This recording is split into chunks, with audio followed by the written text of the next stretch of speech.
Pullo dio pullo noto ko sati ko nollati leppi donkin United Zone fulbe sa wi leppi donkin wi United Zone fulbe kambe andira nyalandeng hikkanon honto wadata OIC Conference Center honde tuma wadata bimbiti julde Sunday nyande jetati June 2025 Chief Guest of Honor when His Excellency President Adama Barrow Baba Nyalande woni Mayor Talib Bensouda yibbe kumalabe kadi wonay ton Deputy Speaker Honorable Sidi Njai Honorable Sekumbalo Guest Speaker on kadi woni Professor Cherno Omar Bari Alpha Sall ben fo wonay ton hobbe kadi kumalabe Ivory Spain Sierra Leone Guinea Conakry Senegal woto ha goto lutte sabu na nyalande fandunde ko nyalande ciosan wiya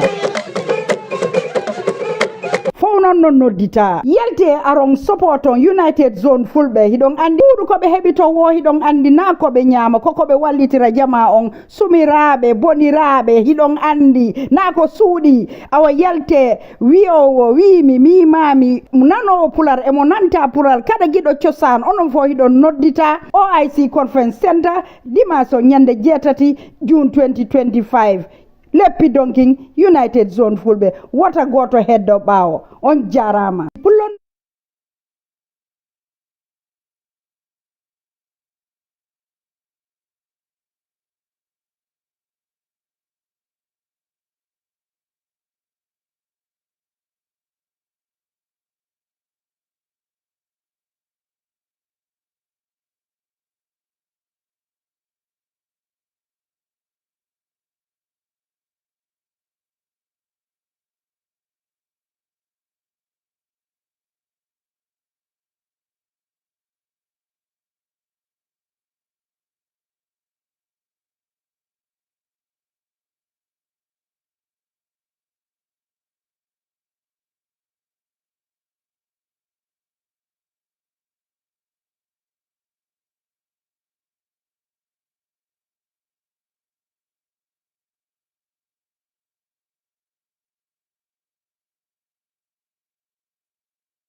Fuller Empire dancehall Afro artists on jarama weltanama ko teddinɗon tuuli ɗon ka pulagu nodditi ɗon yo Allah nawru yeeso Pular yo Allah nawru yeeso Gambia yo Allah nawru yeeso Madam First Lady and His Excellency everyone arɗo yo Allah nawru yeeso kore ko falɗa you know so e yaada right now e hombo my poems is sleepy Babel committee next Baben ko baben comedy ka ko.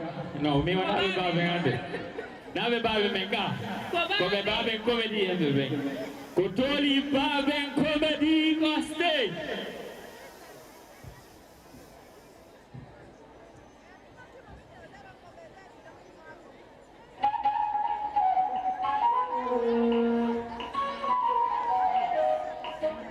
Hey, billahi ko mi babe ba ka. Ko mi babe ko fop. Hombo mon. Assalamu alaikum. Lemandi Solomon ko wi ko ka. Wo ba won defanan mo hako pantara. O wata argol hande o fami ka. Solomon comedy ko dum wi. Yo. Oh, assalamu alaikum. Bidi atu fenande ka be yak jamala ko pantara ko be soda de wara bawo.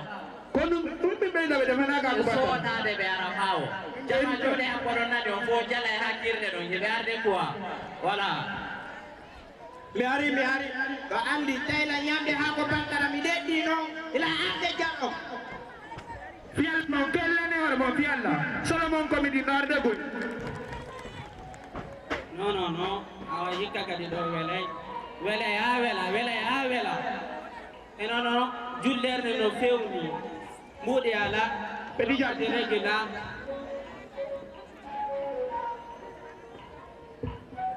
jullerde no fewni mudi ala non kadi are ko ma dum ande ko no mi sonnali paali fi julde donkin mi sonnali be ngoliyanti chonci julde mi sonnali bi ban on chonci julde non kadi are regina do min ko mami ndara fere quoi biɗɗo on noon o sutti ko ɗo jotto o waɗa yawre quoi ɓiɗɗo on kadi ko yawre ɗum watta ɗo henano ɓeɗe ɓeɗo ɓe ngoli anden kamɓe ɓe muññoto kono kanko jaɓata muññago ɗo nomi jalanimo ha ɓurti ɗo mi ñaɗinkinno to a wiya ngayumi yo aro tawana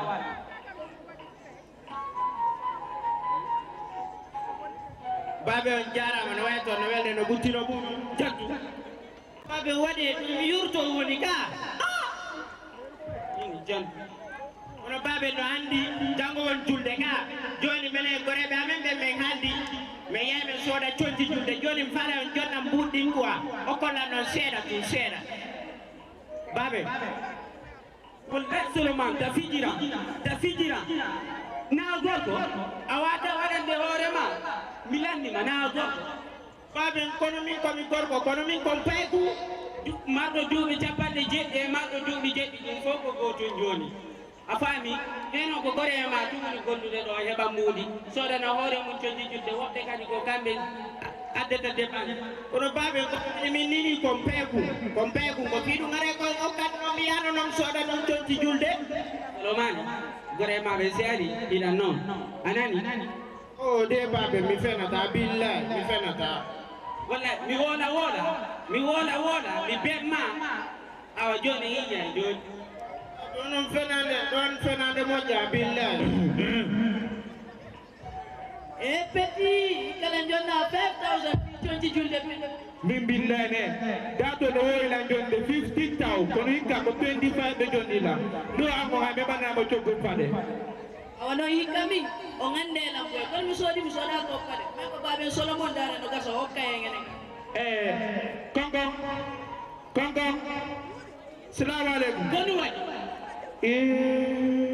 mawɓe waɗe ɗo Solomon may ga soda conti ɗin ka miyalme soda conti ɗin junnelam babe junnelam fiyalla immo men boy angila yongo dotto mais gandi sode gol conti oɗo no nawni an jot kono gandi suma nawni ka kanko mo nawni na non babe naw mo nawni ko jo ɓe o nawni ngajo ñama sonni mo ɗo jomay yamɓene diwle debdu lekki on ɗum babe mi lekki babe awa gasse ɓe moɓe lawdi den fijira nan fijje mawɓe minen ko ɓiɗɗo mo gomi ngare nawno hiɗa nawn may babe ono billahi jikkumo moƴƴa gila las iya ɗon sodanilan kunɗo dologun e kunɗo tuɓum ha joni onon ay coggu paɗe komin yata yangoɗa ba wonde koye ngokkan seeɗa par ce que min nani kon payku sa woni gorko a wakkilanto hoorema a faami babe onon jukkumo moƴa mi yaltane on ɗo billahi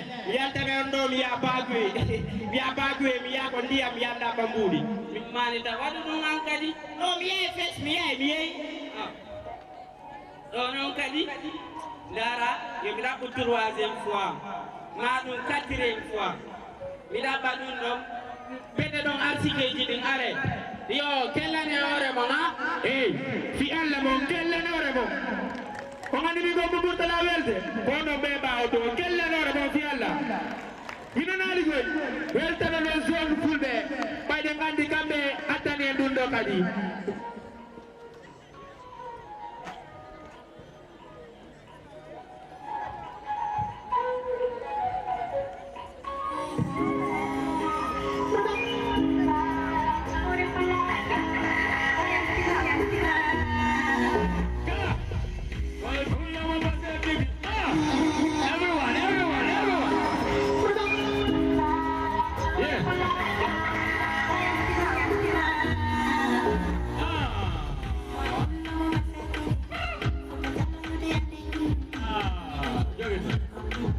Sinalu zani boy pullo tu maina legal pullo rewbe ye ore mo de mille ko rewbe mi wadi fes ayali fes lady no present no do so o weltana ma on jarna ma on ko on to nama walle tibe ko soli dem ko gade be yama no be wonno halirande non tum walle tibe ha so on lati be do woni Billy Enterprise, we have Rima Arts, we have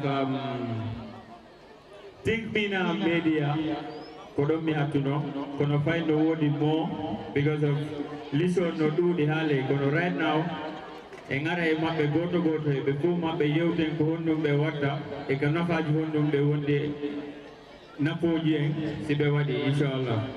So yada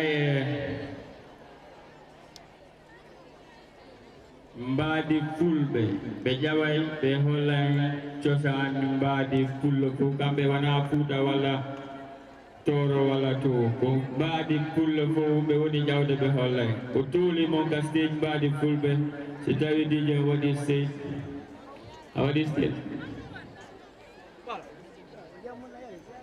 set mbadi fulbe ko tuli mo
mi hewti suudu pullo mi hewti suudu huɗo mi hewti suudu mi hewti suudu huɗo annoora soyduɗo nandi kayɗo wakkange no mawla cuuɗi huɗo pelle e geseeli salli e donto hino andina peeral fajiri aatugol nayi e ndey juuɗe mi hewti suudu pullo annoora soyduɗo nandi kayɗo wakkange no mawla cuuɗi huɗo pelle e geseeli salli e donto hino andina peeral fajiri dimɗi e colli aatugol beyi e baali uunugol nayi hino ndey juulirde jette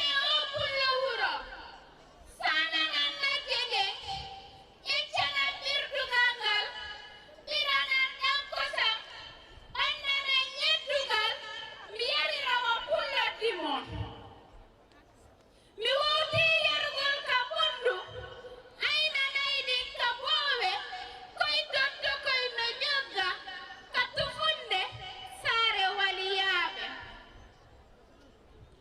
en hewti suudu pullo jette nokkuure fotugol e fottugol e foolugol ko ɗum tawata wono kawle siga suudu pullo alaa laɓeede e rala ji e majji no ɓuuɓi no woytawa galas no laaɗi no takam mani jom yarugol ɗe leɗɗe rimooji dimɗi mum nemaaji ɗi suudu pullo okka annda ɗum moftorta limgol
On jarama, on weltanama, mbaɗi fulɓe, mbaɗi pullo, kelaneɓe, kamɓe woni mbaɗi pullo,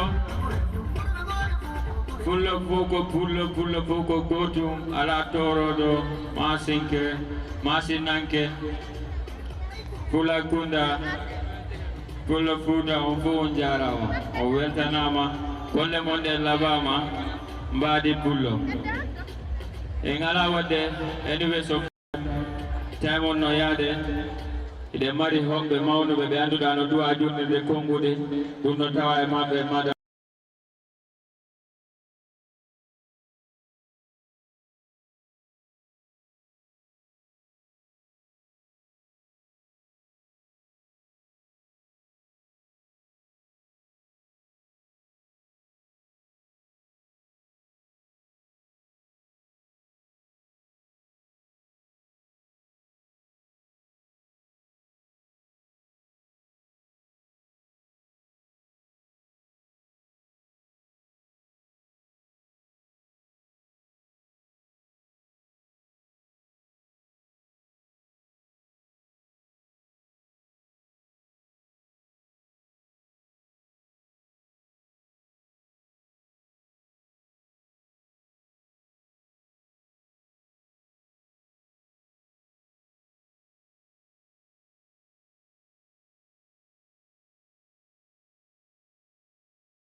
Let's begin.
Yarama United Zone FULBE Girls. Gamongola Baba. Can I do one more time, please?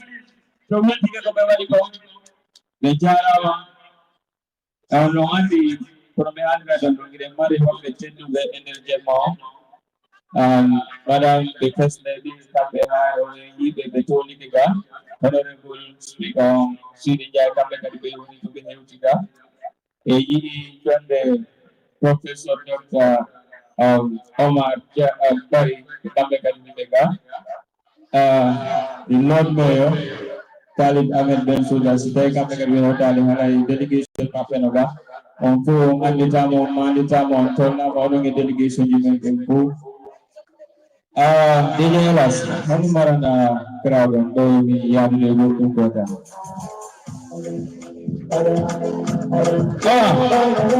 Kamu berada?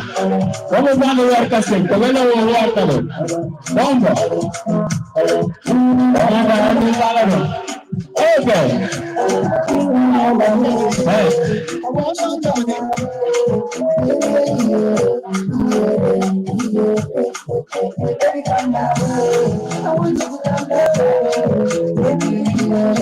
Okay. DJ Elas dulu.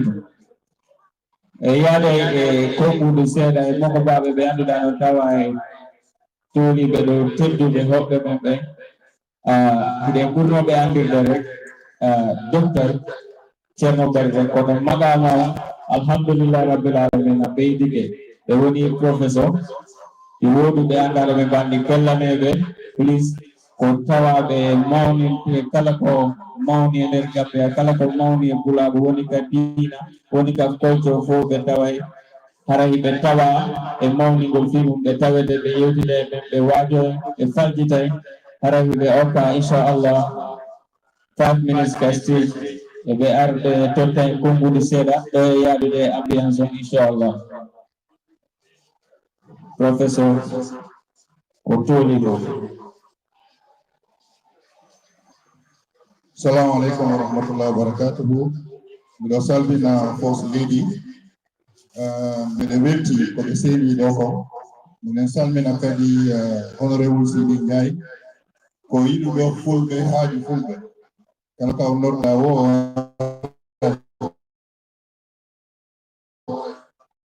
te o hollani mawnintinnaare miɗe weltanimo sabu makko miɗen salmina hoɓɓe ɓe fof miɗen salmina wawa welde ñamakalaɓe no wawa memminde ɓandu kono yewtereji ɗin ken no wonni e nafa on yaaforde heɗondiren seeɗa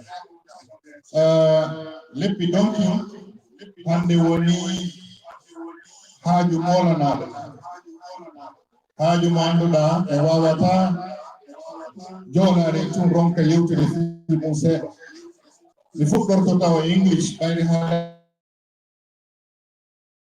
caméraji no ɗo hara ɗum ɗon lancete ka nder médiaji fof. Your Excellency, Madam First Lady, Honorable Alaikum wa rahmatullahi wa barakatuh.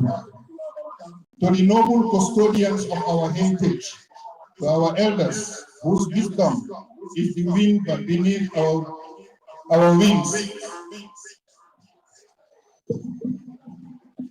Okay, I'm going to start.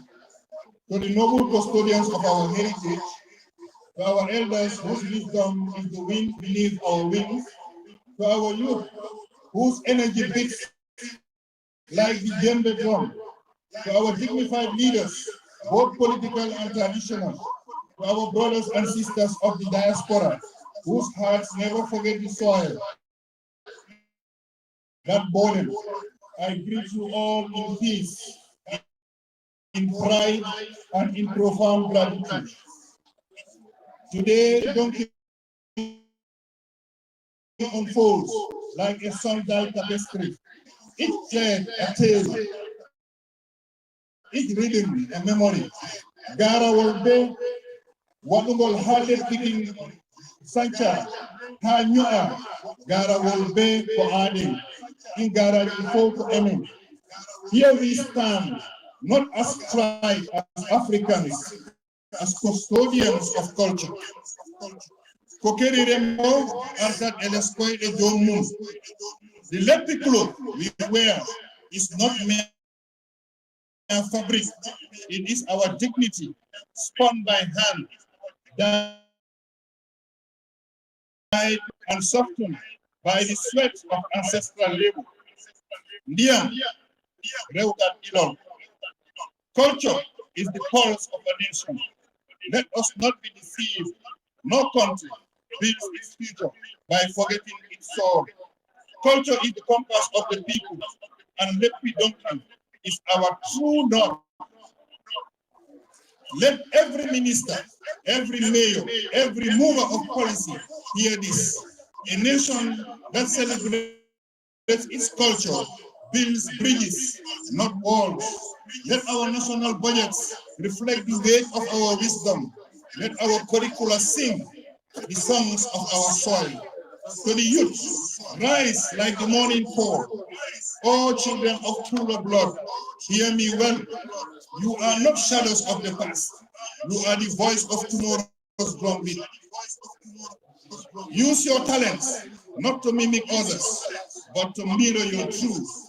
Dance, but let your feet tell a story.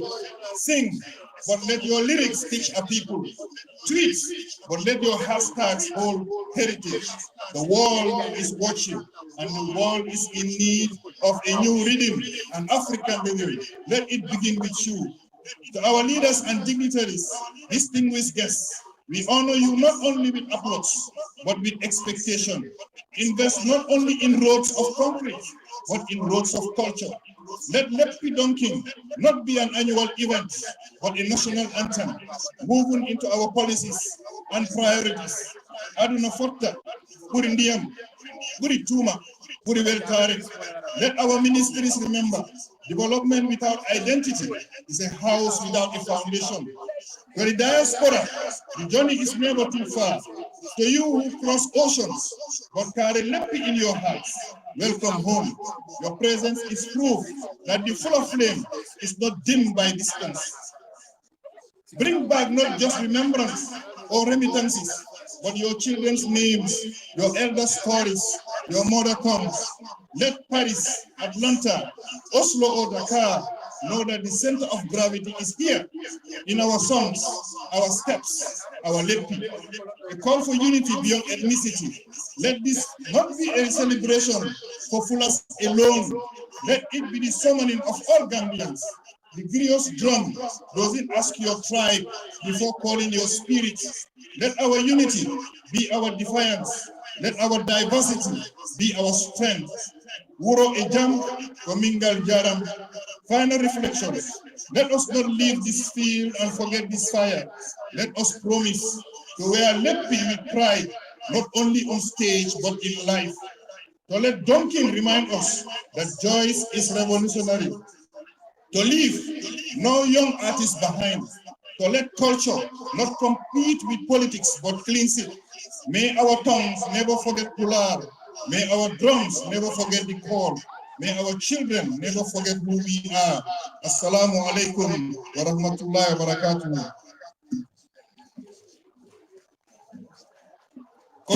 Professor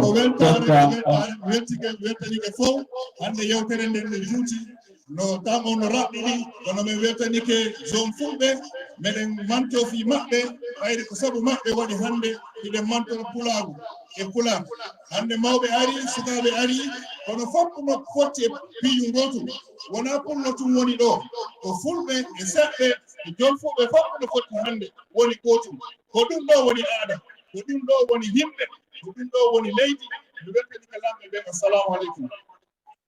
on jarama professeur kellaneɓe wonno wowo sonnanali koɓe maki kon koɓuri maɓɓe ɗi no wondi e mana no wondi e haqiqa no wondi e nafa on jarama professeur kellaneɓe one more time please Thank you, Professor.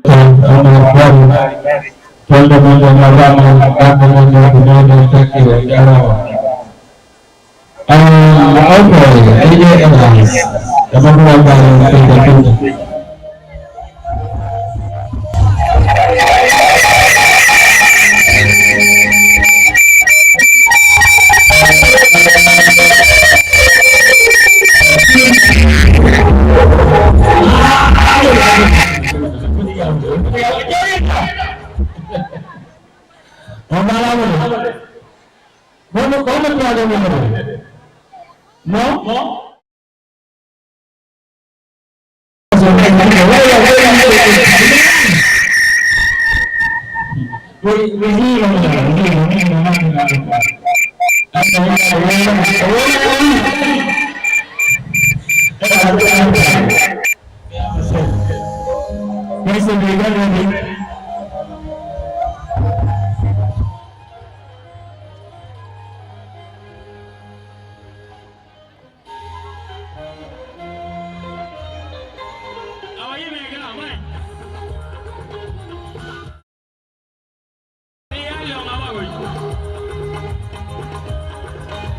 Okay, yes. Muy cool. Befala amude. On jana wana wale tibe membeng sohna si wakambe wata wale toto zone fulbe ye hebu ko rewbe be wale torda. Kalebi mabe inshallah wakambe wadi dum don support be jarama sohna si aweltanama balal magal no bangi baby Mariam Pampas on jarama kambe kadi ko tawabe Beido Velanda Kamafe Zone Fulbe Jarama Barkinene Ankadia Jarama Balema dem Funo Bangi Bewadali Gakondu Wata Kono Langandi Datawa Wali Tabe so a Wali Tobe ice water on Jarama Kono Adani Mendi and the Mayor Dodang Edawona Yerida Fu, the Mayor Ramendonida or Wakelige fresh soap. Chapune lapine de urna de deng e fresh water benofu kotawa be walite golbe be jarama be weltanama toy ni kude bandi ya denge King CB on stage.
Hey, hata musika ya full bebe. Yami hii jure dem do. Can I hear you say tigi? Yes. Wala no. Can I hear you say tigi? Minana ni de tigi. Wala no. Big up. Whoa. That's cool on the beat. Listen up. Listen up.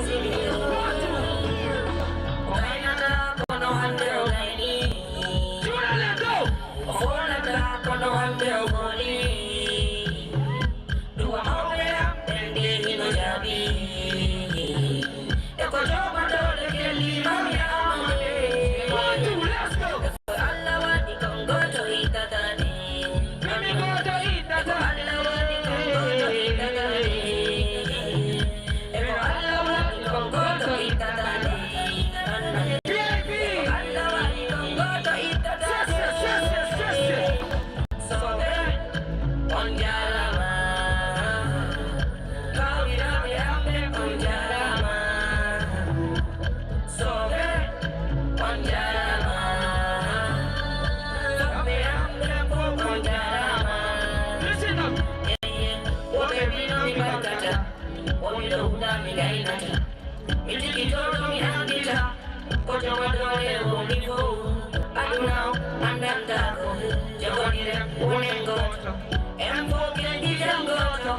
Boy, I love you all.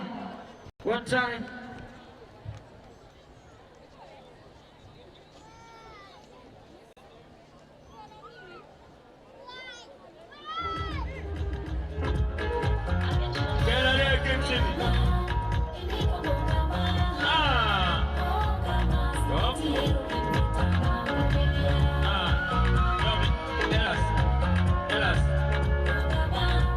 Thank you. Time alam. Vigilar room commander. Yung andi de mari artist be mau be wano bogo di mo. Bari via bogo di mo yung stage. Yo masoroyamba. Okala de soroyamba. Orang ini ko donkey. Wana soroyamba. Ngapa do asu soroyamba yun. Kajom vente ka. Right now, Eyada Holy to go long, the Mari father of the night, Okangoni, the Lord Mayor of KMC, Talib Ahmed Ben Souda, the Mari,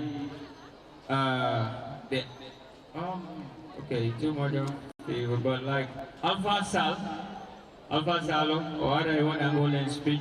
I really don't know what Humbo Omari, so Sinadu Meol and Okono, what the Bonalandi Omari guest speaker of this event tonight. Inshallah, Kododo, you don't go a yard a Pullum of Congo, or Wadana and poem, Toying Yadenok continent ambience. Pullum of Congo, Gamfula, influencer, please.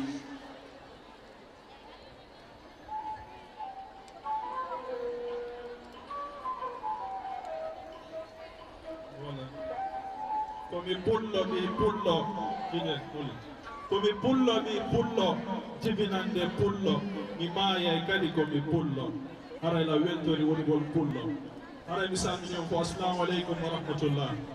Ara hande la noti do immorde gamfula influencers.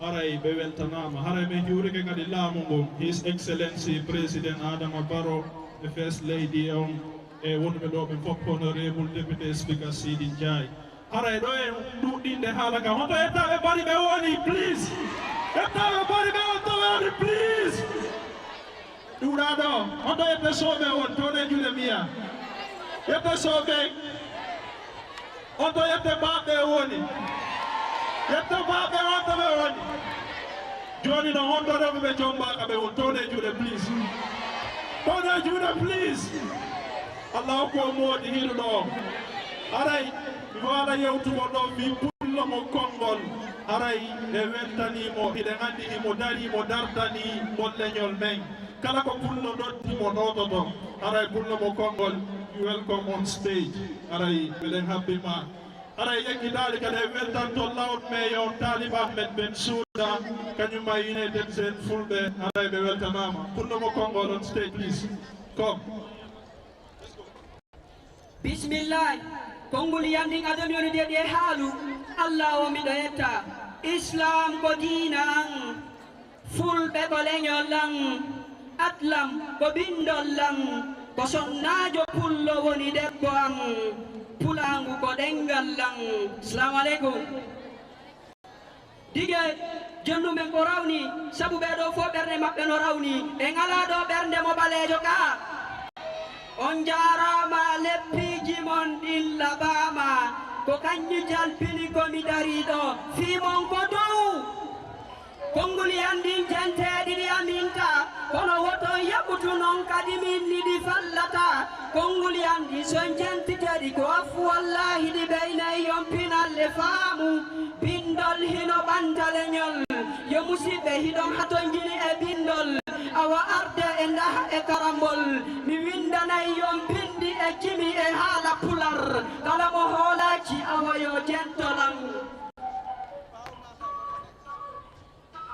naru hande mi do uddini ko mi bantaki no wodi ko suuri ko bernde an ko mi fillaki aduna no jibinimmi ko ɗum he joni mi miijitaki naru hande fof no welti kono min miɗo waywo mo weltaki sabu namuji men ɗin sanjino fina tawaji men ɗin akkino hande menen sukaɓe men si men yalti fi jombugol sina sonnajo marɗo darde e ngari men jombata moɓɓe si heɓi haalude men wiye ɓe haalata menen kanko sonnajo marɗo darde e ngari woni mo men jombata yoɓe fetlutu ɗum ɗon tawata e ɓural sonnajo famuɗo diine sunna ko ɗum ɗo woni ɓural teddinen mawɓe men teddinen musidɓe men teddinen hoore ɓen ka diina men sen teddiniɓe ko afu wallahi en ninsata min kan somi fokkiti jambude ko sonnajo famuɗo diine sunna woni momi suɓi miɗo ñaagi yo jomirawo yo arsi kan sonnajo famuɗo diine sunna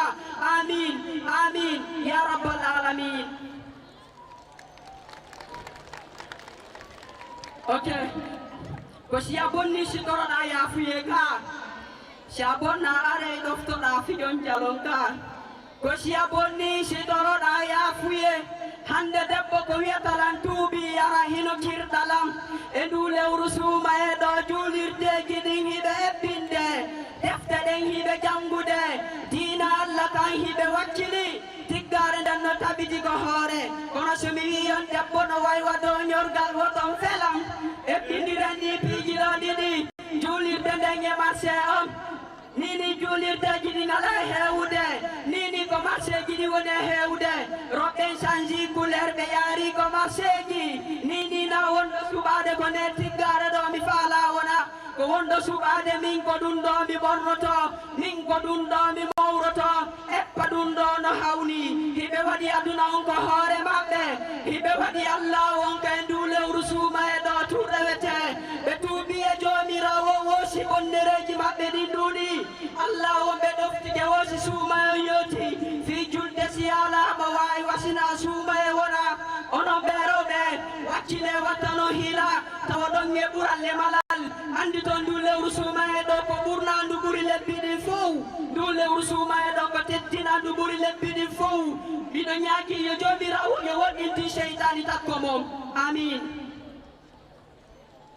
Ok ene ɗo fof kala ndunono ɗofti nene jara yo tonu juuɗe nene jara kala ndunono ɗofti nene jara yo tonu juuɗe nene jara tone juuɗe mon ɗen to woni ɓeɓe nene mum kam fati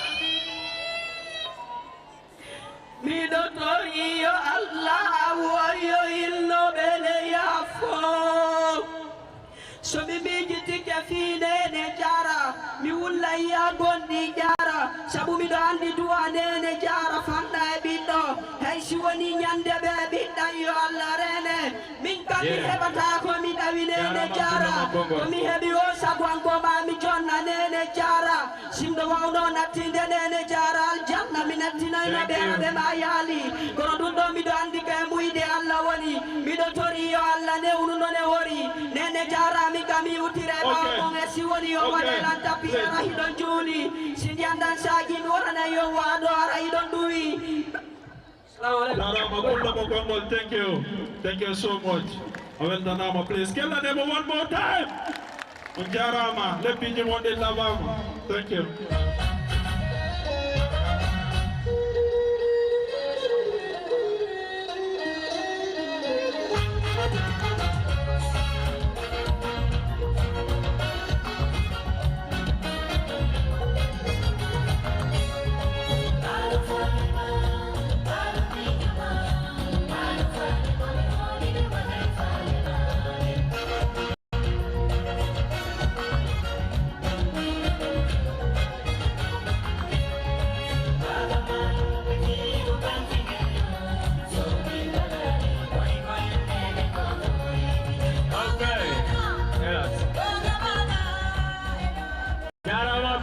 Kongol, aweltanama andi tama on jarama Bloombank sponsors jedi yama balle dembo yama AMC Trading on jarama aweltanama Planet Aqua on jarama aweltanama Ice Water Box and oh sorry that's not Box Brox Enterprise on jarama ko kambe yeta drinks aji weldi on fo weltanama balle dembo PD Enterprise on fo on jarama bornandeji ɗin labama Tonnelam Black Boys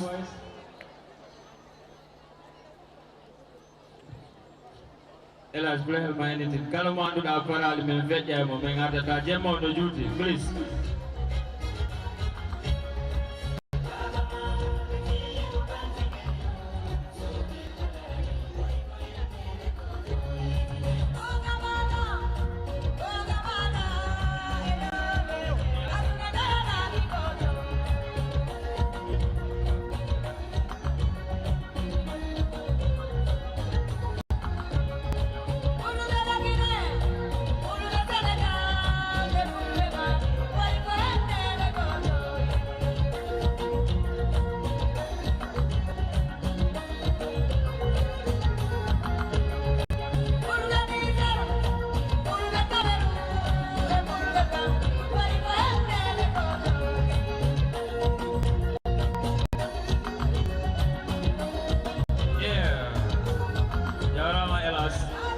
And then why was it? You better know who want to perform on stage. Artist a poet bebe monodo da wo ara para le kono fay e ngande tina yimbe be dum AMC trade ko kambe jipita do jimbo Nescafe meo so many things ya ndo ko products ya ndo wonde nama ka ketare ka botare fu by the ngande do zedi bimbi ko ti yare ten kono ara e wona e meo e mari meo jidi ando ko special Kibetawa e welna be ma fejini ka jimbo di Nescafe on kadi o kambe ada 2 months of products ko anduda ko onda AMC trading woni be jarama Bloomberg kambe kadi right now do yo be tuwa be arde do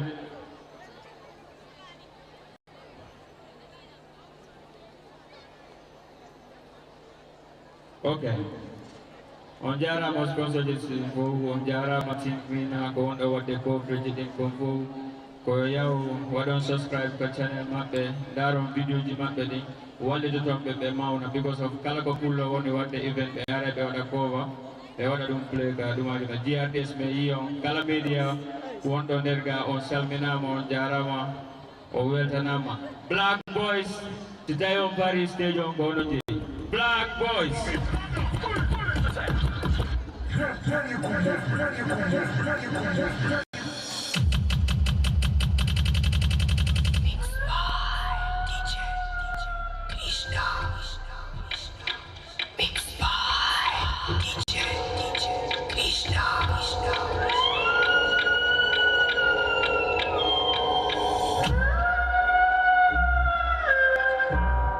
Black Boys for dancers man aso hulani sound effects in the mouth kono ko amobe Black Boys group of dance for Torimo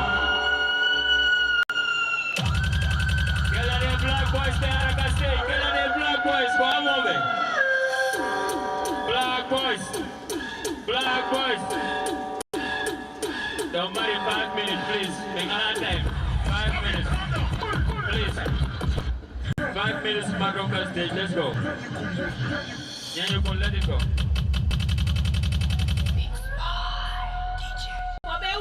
Black Boys on stage. Big Spy, DJ Krishna.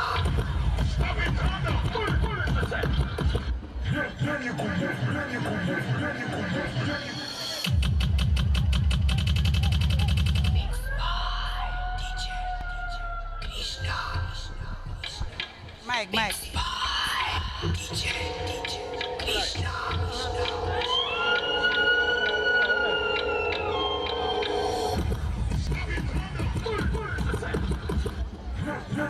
Mike, bismillah ma honorable Sehu Mbalo hitani be aray hikka kadi anutaga hono yirda nyalande ɗum ko wigol alhamdulillahi rabbil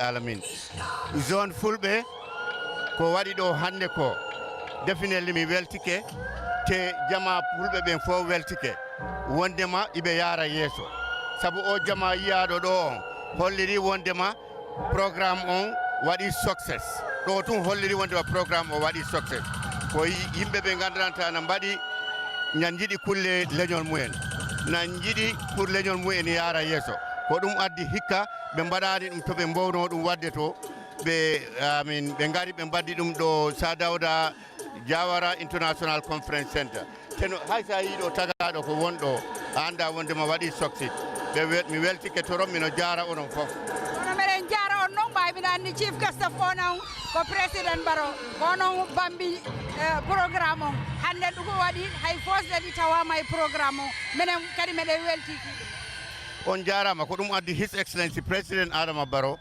teddingol programme o yiggol yimɓe ɓen zone fulɓe koɓe waɗata ko o wi hikka fos leydi no aru o tawe programme o ko ɗum addi délégation o fo ari so ko weltare boyi yimɓe ɓen weltike président o weltike laamu ɗum weltike definitely minen jara on minen jara laamin mo andiranta ko kanko woni président o min jara kadi media fulɓe on ɓe andiranta hiɗon dari kala ka fulɓe ɓe noddi hiɗon ton on jarama bisimilla ma on jarama albarka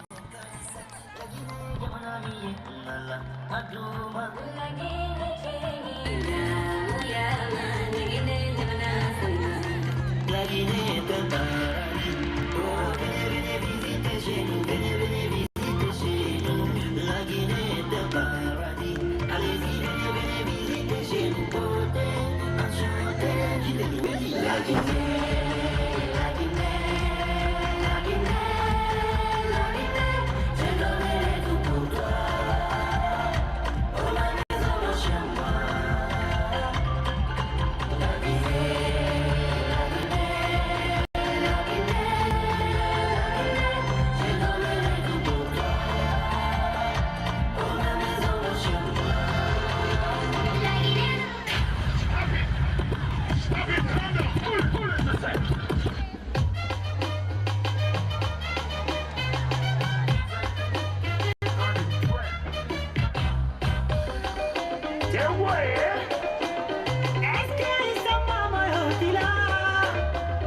Odo gaidi no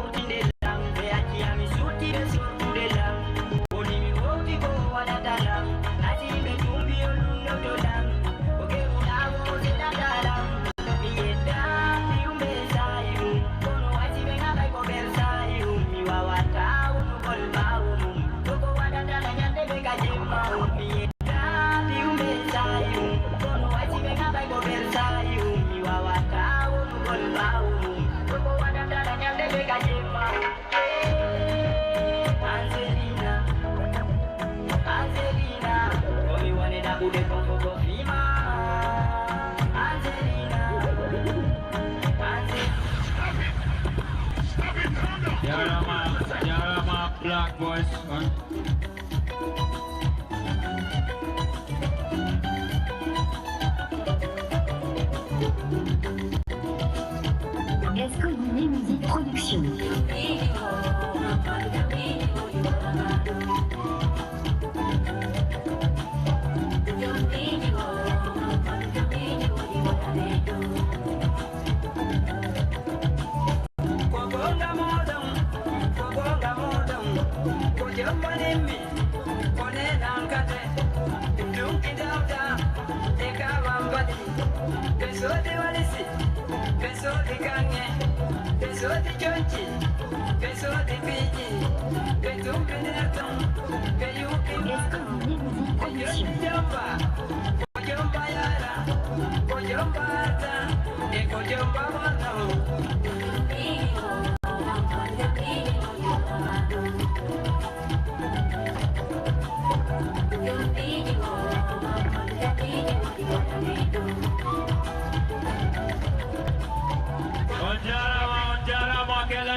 Yes, Golden Market in Alabama, big up yourself. Black boy. Hey, ambiance nice. Jarama, Jaja Jemon, Baba Jemon. Tell us. Thank you. You know, Andy Kumusta, the Mida Music Company. Aluita Silam Market. Come. Okay, Jaja Jemon, Weltanama, Kangoni, sister, sister Isa Gambia. Sister of the night. Sister of the night, Father of the night, Lord Mayo, Ahmed Talib Ben Suda, Mother of the night, Sena Mumbai, Bottom Sacks. We had those. Okay, Mineral, if you ain't Sena Mumbai, okay. And we could not get a little many. Aisha Aisha Gambia. King Isa Gambia. Aha. Again before ga. Yola bambu. You only arbedo bembo ibe fotanai. Ko kambe wadi jema welu ko kambe tauti you feel jema photo. Onjara ma wetana mo fu hobe bembo kutuli. Be ara li pendo mitona ta bembo fai me iyo me wetani ko me ngandi tiyo. DJ Elas. Ide mari ambiance ara do joni do ngadu de. Okay. Oh yeah, Jogito. Oh yeah, program guy don't know what the upside down, but they have to know because of the poor they are early on time. So go do what the mama wanna communicate the stage manager. Feel overwhelming and in there. Go home be on the journey because of time guide on a program guide on 4 cents. But I went to the VIP bank, VVIP bank, ordinary, everyone go to the man. Jump the Kisal Kotoli Monka stage, Beara, Bewadanai, poem, Bejipo, and then 5 minutes, please.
Next on stage, instrument Fulani girls.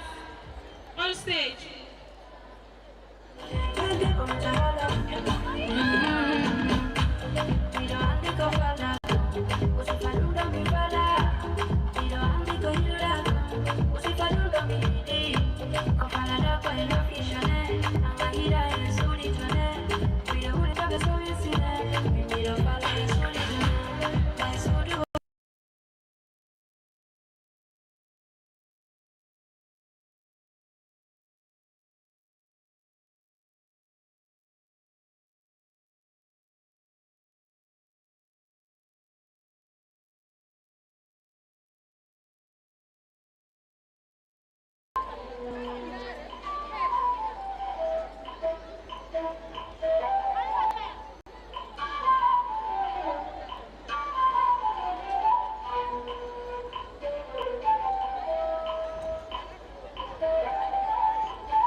In this world we are living in now, the society, the nation, and the world at large, I can no longer tell. Because souls are now to be sold. You are powerless and you are now living in a cell. I have no rights, so there is nothing I can tell. Keep it also tight like a nucleus in a living cell. But fear is in my I am a human like you. So do not pray for me to go to hell where my body will continuously get melted. Boo xamul da ngay lekk ñu xam loola ngir yow mi xamutoon ba nga laajte ñu xam loola di nga mun a xam loo ñu xamutoon te bu ko la xam te mënuñu xam.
Red Cross volunteers, you are needed at the backstage and inside. Red Cross volunteers. Red Cross arbe volunteer fi walita golen si goɗɗo yani ga meɗen toriɓe yimɓe ɓen no yande ɓe wadda ina ɓe wawga e ka yeeso ko yimɓe ɓe ɓuuri hewri ɗon ɓe yande please. Red Cross on weltatama chief guest of honor ko kamɓe woni so yi o peace and stability no waɗi e leydi ndin ko tawde ko his excellency Adama Barrow laami kellanemo siɗo welti mo yiɗi fiyo pullo ɓanto fiyo pullo mon mo yiɗi Gambia fo yo wonu gotum haysi ɓe heddake yi madame first lady with the deputy speaker honorable NK Sidi Ndiaye men salmini o men tolni o ɓe weltani kon ko wonɗo garanade leydi ndin kon hiɗon mandita hiɗon andita on ande kadi ɗon andita inchallah wona gasengo fulɓe tum meɗen andi suma men noddi o ɓe nodoto kono kadi si janamɓe ɓe go kadi noddi ɓe nodoto ɓe jogui Gambia fo as one yo Allah ñiiɓi ya laamu maɓɓe ngon pottangal yaaja mawnina fi maɓɓe kellaneɓe one more time please wona sama kala ittiɓe wona mo kala mo ɓe nodoto kono nak so yi ɓe ari ɗo ɓe tawda e men o tawde ɓe yiɗi ko men kon enen kadi yiɗen ɓe ɓuuri ko ɓe yiɗi en kon please on jarama honorable Sehu is it honorable Sidi Ndiaye thank you ko kamɓe woni ɗowti Her Excellency Madam okay honorable Sehu Balot is among the delegation may he onko tolimo o weltanama men jokaki listen correctly o yafoto simen falji de monden hare ko ɗum ɗo woni affaire ji ɗin men yi omo fof kono ɗo mandita nenan aminata sirif anduɗa hiɓe darani kulago since day one min komi manditi kon ɓe jarama hiɓe ga kala jajirawo kala nenirawo kala babirawo on fof on anditama on manditama on tolnama ɓe yi golle monden no laaɓi no mawni ko wallitiɗo zone fulɓe kon fanda zone fulɓe kadi darande maɓɓe nden ko mawni jarama piili e zone fulɓe members ɓe ɓen fof e kala wallitiɗo ɓe woni tabetal pulagu fulɓe africa kala waɗɗo soko nde ñalade ɗo on jarama o weltanama e yaaday e artiste goto waɗen bofom because of ɓe yiɗa stage o waɗa boring si besti bo e pari yo ƴawka stage ok oɗo saku o majju mbuɗino derga so yimɓe yeɓitimo wona yarina men ko bagon ko an jeemude koya wolan men ko jelu woni derga hetta bagon bagon no ni nani ko bag ɓalejo mi wata wadde dis e bag tigi tigi kono hino bagon ɗo so mo majji kala ɗuɗo no majjira yo hewtu ko backstage o yewtida e sol o jonita mo bagon so haali ko jelu wonto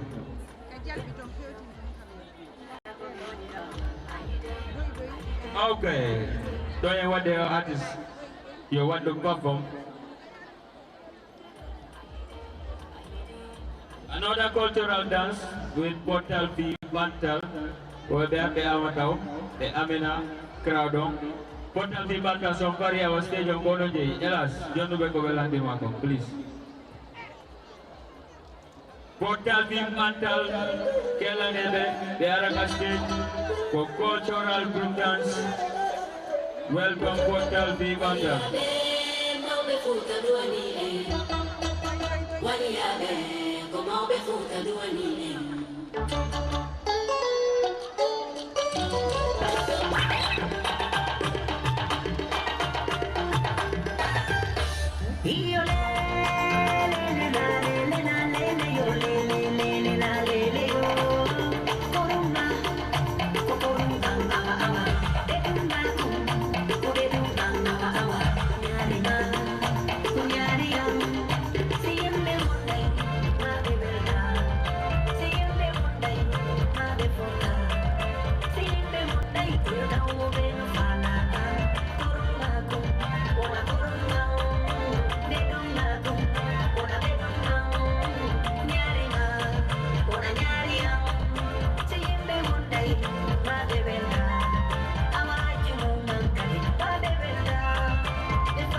Je ne suis pas Néerlandais. Vous êtes prêts? On y va.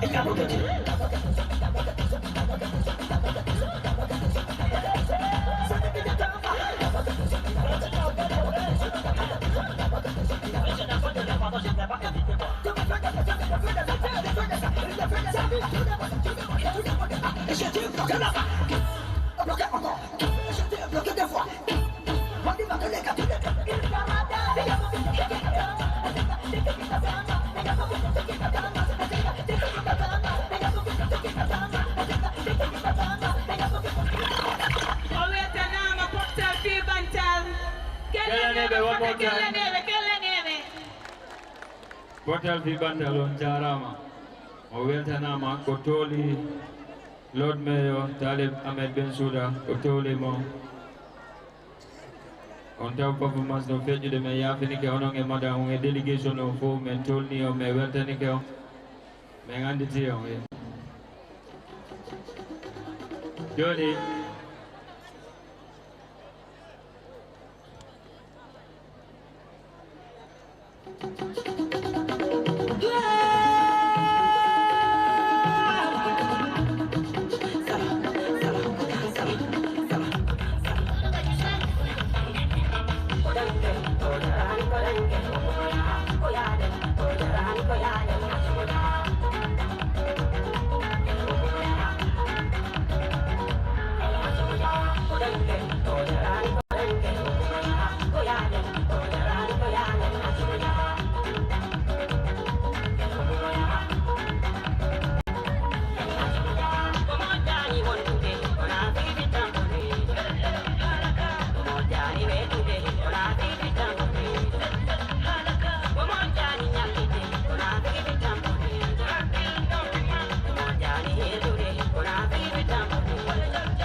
Mr. Engineer, jàppaleel guy live band bi ñu fogo seen keyboards yi and battery and all that drum set bi nga jox leen seen mic yi please.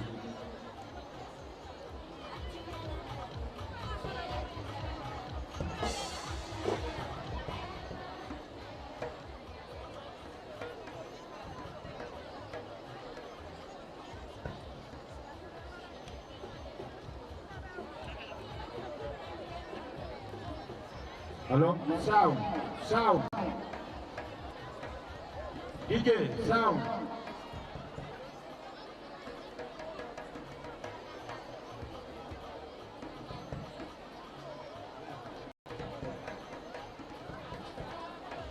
DJ. DJ. Okay. Medentori koto sara pa kuya wadu hold on say I should give back please. Aje mezo kompila ha Lord Mayor on tolos si taibe toli koto mapilon please nan. Grupo tampoco va a nyama kalabe medentori ya posera. Sera rekone don I should give back ha the Lord Mayor Talib Ahmed Bensouda si toli correct. The continent ambiance please. Saves on the track.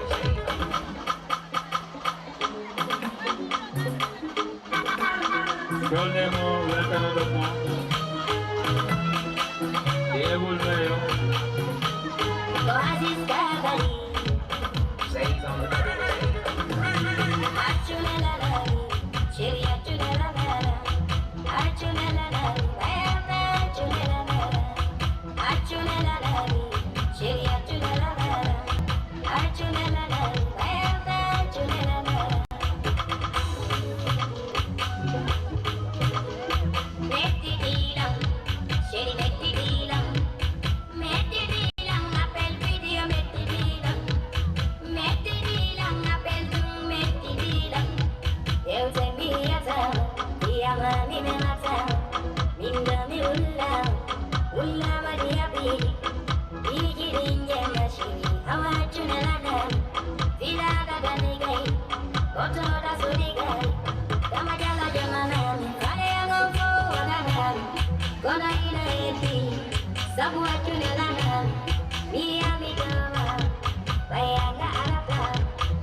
Zone Fulbe, you told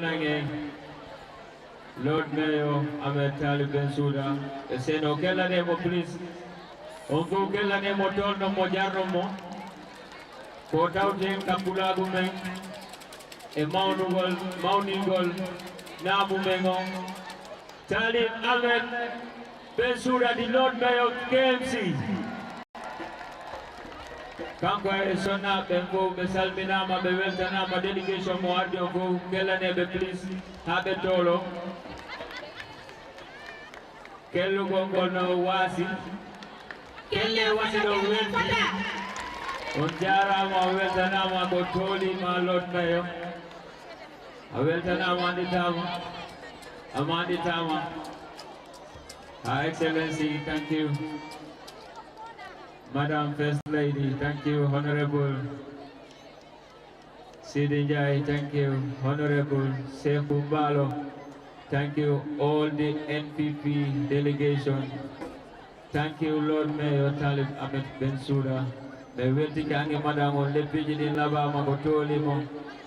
O weltana mo mandita mo ngandita mo kanko ni di unifier. Talib Ahmed Bensouda kotoli. Yada ekoto sara pai kundoyo stage on what anything else. Koto sara pai somebody what the ambience on Meng Ama. Engineer, the live band, please. Mr. Engineer. Thank you.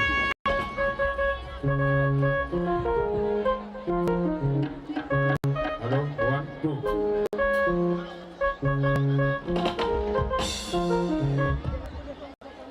Hara Johnny con morso moronte e vadeo eden yappa de dadi be Bensouda kanko e honorable e Sidi Ndiaye e watendon e ono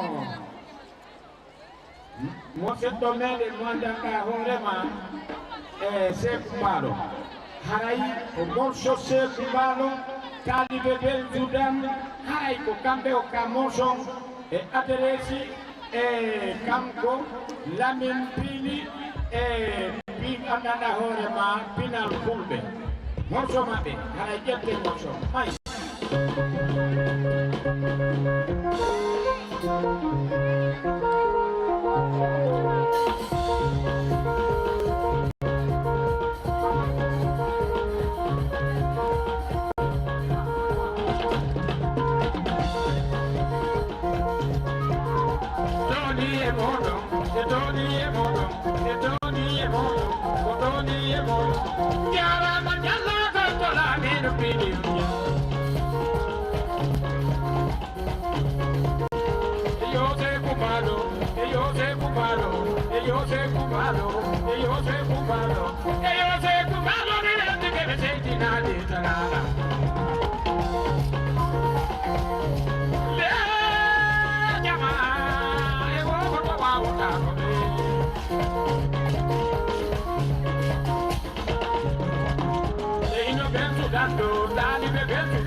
Animbara ononge acrobats team on fo o weltanama. You don't take dinner the weltanam. Si maudo yimbe pay go ngawa si pay go mami feona wo si maudo fiji wana elaka. Awa onjara mo weltanama ko wadon ko labamo aminido. Her Excellency, the First Lady on Amini Honorable Sisi on Amini Honorable Sekou Mbalo on Amini Delegation Jidimbo, Embado wa ambiance on Jarama. Jema futi kewede, because Kosama Kala on Isobe Futagi Weta. Wo ono dari dem Torio, please. Kaun Aries on Hata on Wale de Horejan, please. Ko ambiance o weli o wone ko won don wone enjoy. VIP ono kadi wota weto ha daro don sina dum kambe kadi be yata ko en famode please mo be he wada enjoy hore mo on salbena mo manditama on tolna mo ko yama yes track di yimu don do di ko weli my go MC hello are you with me god woni arde Tigi on stage. No, Black Tigi to Devi. Black Tigi walo dano da atado. Mols aratado right now. This stage is my God of Paranta. Because ono songari do hara jemo ko wodi ke jowiti. Odo do intan dunya. Jifot ko goya. Don't andi hore jo zone fulbe onoga. Ko ma o odita lawngo senen lutu be fedden so yije ma no weli foti ko organization e iwde mojo berende woni hore mu ko tolima ko broda Umar me yima ko tolima ko andi ko ka delegation of the Lord Mayor Tawana ko tolimo me yi the unify in the building yubbitiro leñini ko mo ala leñol mo anya leñol hay gotol a jarama mo ko jarama KMC so yi dum ɗon fof no wadde kanko talib mo wawi mo wadde execute ɗuma golleji ɗi o falade ko tawde ɓurtugun no tabiti e leydi ndi His Excellency Adama Barrow jogitori no haniri noon so on kellanemo si kala wawɗo gollude kala golle e nafa leydi ko tawde lanɗo on no fewjude no haniri noon o jarama kanko kala wawɗo gollude tawtamo e golle makko ɗen no laaɓi no laaɓa on jarama so jarama Lord Mayor thank you ko wonɗa wadde kon fulɓe ɓen no yi mandinkaɓe no renuma olofɓe ɓen no renuma. And they are joining our title, the Unifier at Mandjai Park by the Fula community. Ajara Mako, Kambe Igole Madden Howard Aluno Angadi. Tell the lady in the Unti, Adama, His Excellency Adama Barano Jogori in the Hanirino. Thank you to our able mother, Her Excellency, the First Lady, Kokam Sukalaboy King Nomanti, Kokuin Woniba Mako. So the lady in Laba Fotirek, our able mother Woniba Mako Bejarama. Madam Fatoumata Baro, a Kanko delegation from Fo, the Salminama, the Vetanama, the chief guest of honor. The Veltana, he be Mandita, he be Andita, the Kambe Honorable Sehumbalo, Honorable Haruna Bari, Gala Honorable Javondo Gas, Nuola in the Maya for the bottom Fo, the MPP delegation of Fo and Jarama, KMC Jarama, Neni Rabe, Babe, Jajarabe. The Honorable Sabili Sitayon Pari, Horejo Zone Fulbe on Arai, Ojonera speech Kongu de Seda, Yo Palatitidu de Humpita, Eneng Mojobere Leppi Donkin in Hande, Arai Mr. Bill. Kellanemo, please, so he ordered Malatike, Kokellane Pili, the president of the United Zone Fulbe. Kellanemo, please. Jolly Pili, Mr. Lamin Pili Gallo. Buono no sika ko Pili ko yettore kono no mi ala haalde joni kanko so ari lamɗen ko Diallo komo Diallo kunga so ari o gumi taw felumo kono meɗen hooli laamu makko mum ko neɗɗo fewuɗo ko neɗɗo wawɗo feƴude no piluɗon boɗade jogito to yiɗi bona ɓe hayono. So Mr. President, are you ready? Stage on command.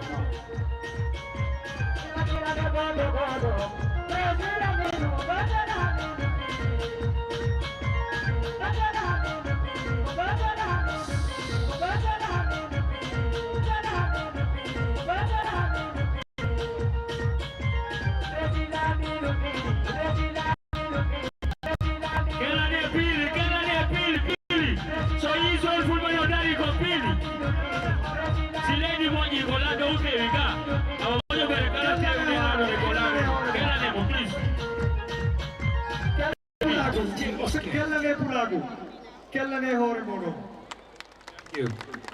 haray hande kala hewtuɗo ɗo a tawa sirawol ngol pullo mi faala kadi kellana hoore mon kadi sanseji mon ɗi laɓama leppiji mon ɗi laɓama haray jama fof weltanama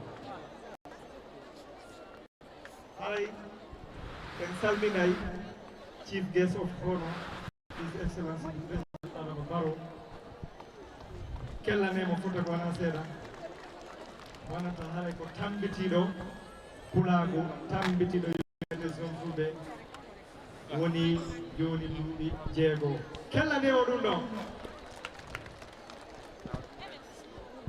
e weltanto the first lady of the Gambia, the mother of the nation of the Gambia, Her Excellency Haja Fatma Barrow kellanemo Fatma Sera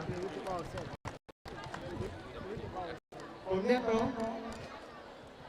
waɗɗuɗo Gambia fof makko jogiti fulago mum kala kawno balnon to machallah haray meɗen weltanimo sen makko on ɗo e ɗo woni kadi first time United Zone Fulɓe wadde OIC kanko udditani en damal ngal kellanimo ɗum ɗo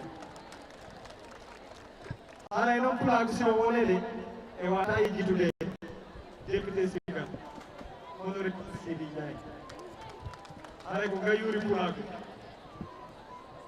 ko boko bajo mo gandanta jippito mumɓe mum kala ka pulago wowla kala ko fi pulago yewta o aray o waɗa o wallito neɗɗo daraniɗo United Zone Fulɓe gila United Zone Fulɓe fof immi haɗa kellanemo fota ko ha seeɗa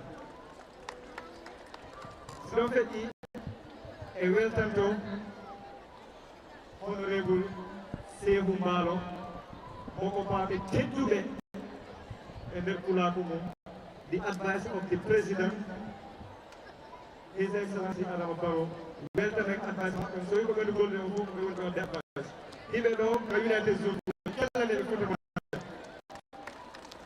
e haray mbeɗen weltani timon fof ɓeɗe weltani senaɓe mum eɓe arɗo ɓe fof famille aro fof weltanama ɗo machallah e kala senimi ɗo hay table fof weltanama VIP weltanama VIP weltanama onon kadi waɗuɓe saabu ha men ari ɗo ɓe on fof mono weltanama so ɗon feƴƴi haray yandi hunde nde ala baba nden ɗo ndeyata ka haray e weltanto His Excellency the Lord Mayor Ahmed Talib Ben Souda kellanemo fota ko wona seeɗa ko neɗɗo yiɗɗo pulago walliti zone Fulɓe haray timmi duuɓi 4 wadde support o leppi donkin wona pulago gontum kolcoji ɗi fof mo kala innin adamu woni ka ceɗɗo woni ka joola woni ka séréer enen africain ɓe ɓen wakkilode wonen o wonɗen kon Chinese ɓe ɓen no woni ko ɓe woni kon français ɓen no woni ko ɓe woni kon indian ɓen no woni ko ɓe woni kon arabe ɓen no woni ko ɓe woni kon eɓe windude bindi maɓɓe ɓe jangga binde maɓɓe ɓe ɓorno ɓornateri maɓɓe so enen kadi winde binde men ɗi ɗe mari pula inde ɗe ɗo Allah e mari pula e mari e yew haalago kadi inde ko inko ɗum fof ko afrique wakkilode muuren e ko jeyɗon ko woɗen develop e ko jeyɗen ko haray min weltanto ɗo jama o tum ɓeɗa mi yiɗa juutinde yewtere ɗen so yi o programme ɗo fof waɗi haray e wondi ɓe waɗɓe sponsor o programme kadi moƴƴa ɓen ɗon e yejjitaɓe haray e yejjitaɗo timmina média ɓen noon ɓe waɗi sponsor e woni kadi partna e mi weltan ko CEO maɓɓe on sista Fatima o weltanama fota ko wona seeɗa e yejjitata Baby Mariam e yejjitata Fresh Shop en Fresh Water Barkinene e yejjitata kadi Ice Water e yejjitata Planet ANC kamɓe addata Nescafé Jimbo Cerelac ɓe fof ɓe weltanama e yejjitata kadi Bronx Enterprise e yettitoɗa kadi Blue Bank first time banque waɗa sponsor United Zone Fulɓe ara yehe udditon account moji Blue Bank ko kelɗuɓe faalaɓe wallitade pulaku min andi next year mi wawa mi wallitade mo ɓay hen hikka no faali haray jama o fof weltanama e min anta kadi ko hay guesdi fi ɓeydugol weltanagol jama o haray ɓe yettita hooreɓe men tedduɓe e Alpha Sall e yettita di mois de octobre ɗum ko tanti Aissatou Malaɗo kellaneɓe foto ko wona seeɗa kanko woni di mois de octobre e yettitata kadi di sister octobre ɗum ɗon ɓe waɗi Aisha Gambia kellane Aisha Gambia o yiɗi pulaku ka TikTok moƴƴa o ɗoni men jonnimo sister octobre haɗa kala yimɓe pulaku mum ɓeɗe yiɗimo kala ɗon mo yiɗa pulaku mum ɓe yiɗamo haɗa o weltanama foto ko wona seeɗa eyyi haɗay si ɗon feƴƴi e wawata yowde haɗa e weltana alki ɗe wonɓe wadde coverage o fof e so daari ɓe mari Fulɓe TV e ɓe mari ɗo Mariama Diallo Teranga FM kellane Mariama kellane o foto noon so nani computer ɗe fof ko Mariama Diallo e imo dari mo wakkili mo yiɗi pulaku toranaɓemo Allah kankadi nawru o online TV makko yeeso haɗa e yettitata Fulɓe TV e yettitata kadi GRTS machallah GRTS ko dariɓe fi wallitagol pulaku e Gambia fof every event moɓe waɗi e LEPPI DONKIN 6TH ko GRTS woni wadde koba ha hande so ko ɓe ɗo woni télévision maɗa wadde koba LEPPI DONKIN eɓe weltana hiɓe duwana e yettita sista ke ara hikka noon ɓe waɗirita on ha joni ɓe ka grand sabu yimɓol maɓɓe pulaku ara kellanemo fota gona seeɗa pulaku mum ka nder jiiga woni ara kellanemo e so feƴƴi rek hay wallitiɓɓe no ɗuuɗi ɓe mari ga media house ji Buy e ɓe mari ga King TV yiɓe ga ɓe mari ga Binta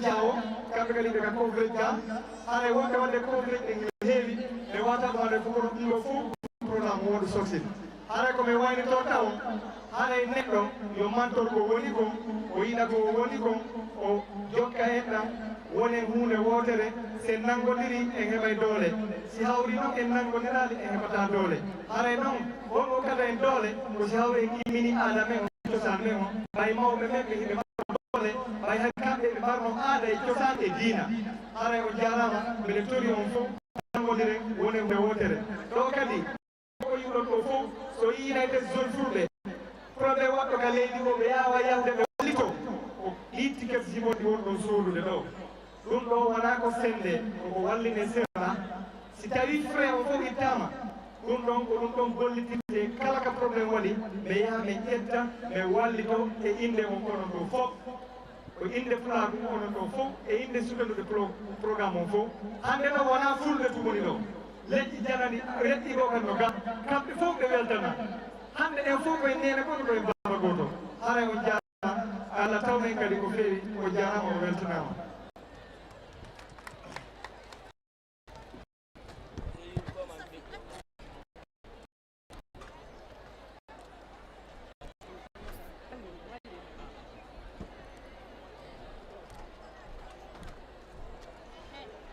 Jarama, Mr. President Lamin Pili, I weltanama speech ma on labama. A holde team ko honno United Zone Fulɓe woni wallide jama mo kala mo yiyali hoore mum e nder United Zone Fulɓe landito next year ko honno en andi ko enen fof woni wallidirde sabu ɓe inni en mbuuɗi ɗi wonɗon sohlude tigetaji mon ɗi ñamaka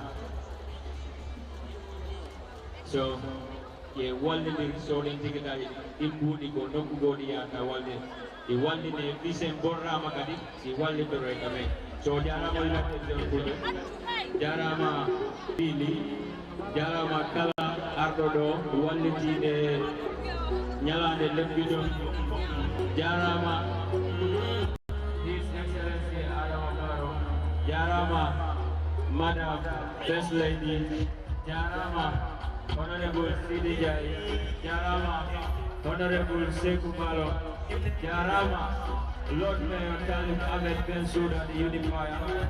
Jarama, everyone want to honor Toledo. Kangoli, Pili, Kango Mortiniri, United Zone Group, ko Hore Jamabe, ko Yeso Jamabe, Daude Mokewi, and they will need the Jega Bere.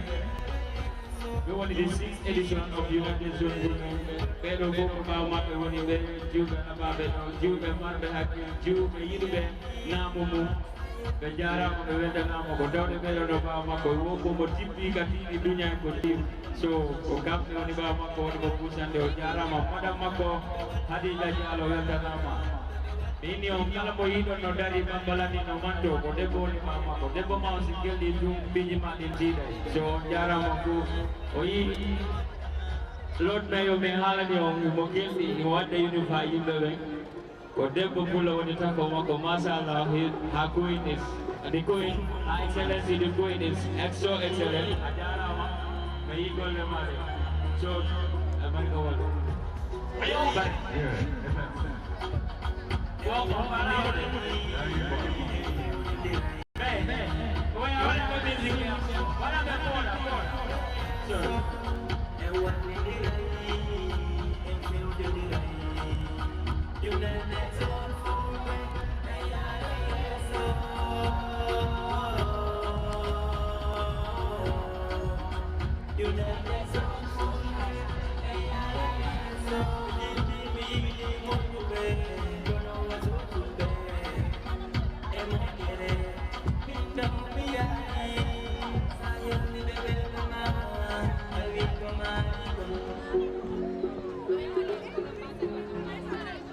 Okay, tuzi baruni go gabana zero fulbe. Vum.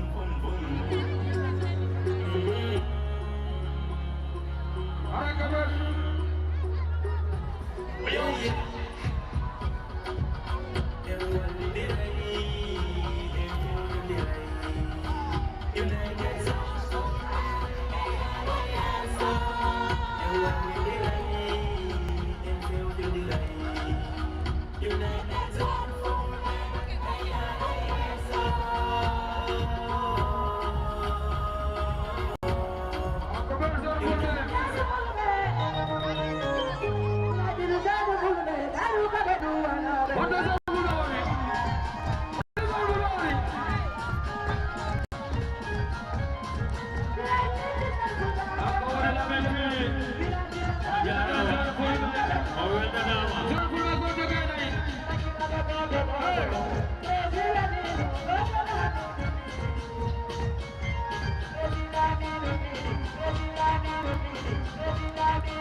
DJ Us, Jarama DJ Elas, Jarama Media Houses, Jarama Wiltanama, coverage in Alabama, online TV, Wallet Domo, what else subscribe channel, Mambe Habe, Vadole.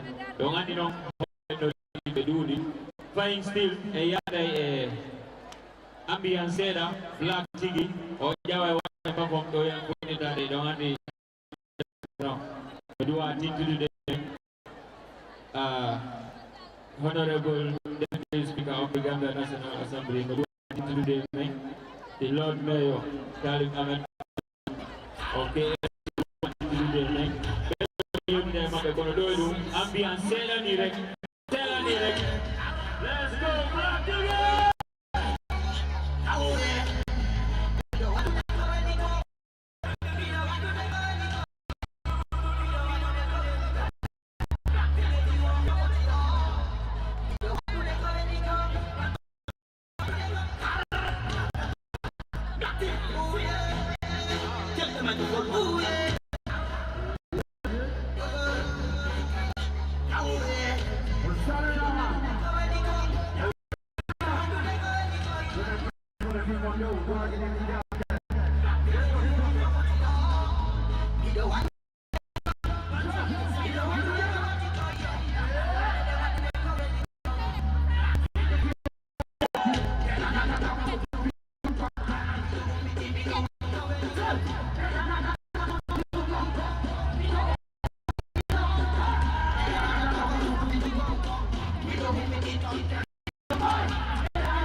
Family set me weltanige haray do jabi ke ko United Zone Fulbe wawe wadande dum do vraiment fi mon do fi tout ay kitani Muhammad ya me wada la wada ma ko ni pingo you know what I'm saying on sambe na ko tigela leso hey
Big up yourself, United Zone Fulbe, vraiment, ko kambe tu wawe wadande dum do. Se indi do ajini do jabade, ko yo respect do ajini do jabade. Ene me respect yarona ko jallo bising respect.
Yeah,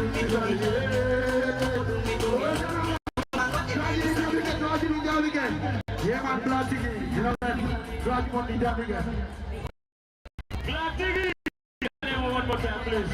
So we're thinking about the wonderful performance. Big up yourself. Thank you for passing by. Yes, sir.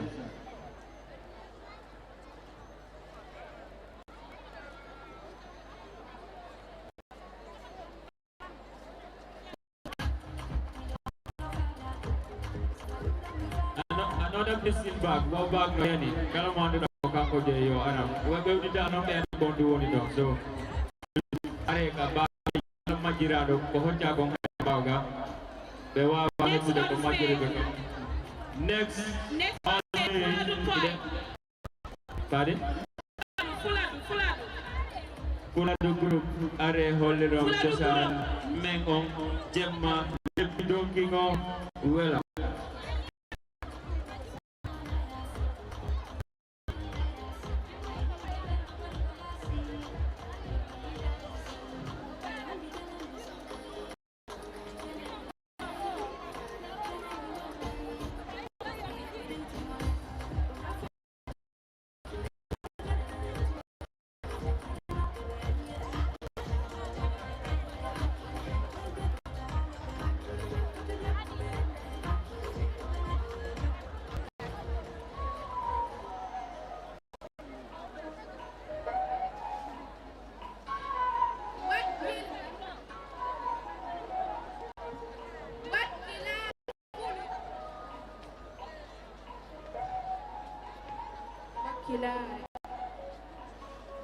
Wakkilare e dimu nder fuladu e leydi fuladu ka huɗo e haako fuɗi jemma deejuɗo taarika finniteteɗo haako annora solduɗo woni e nde nokkure fuladu ne'itiiɗuɗi hino hoona nde nokkure ka tabalde nden fampa worɓe ngeruɓe ɓe tooñata cuucal ƴoyre e feere hiɓe yooɓi kanko woni alpha moolo mo allah okki gandal e darƴa mum neɗɗo diina haɓoowo fiiyo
Please,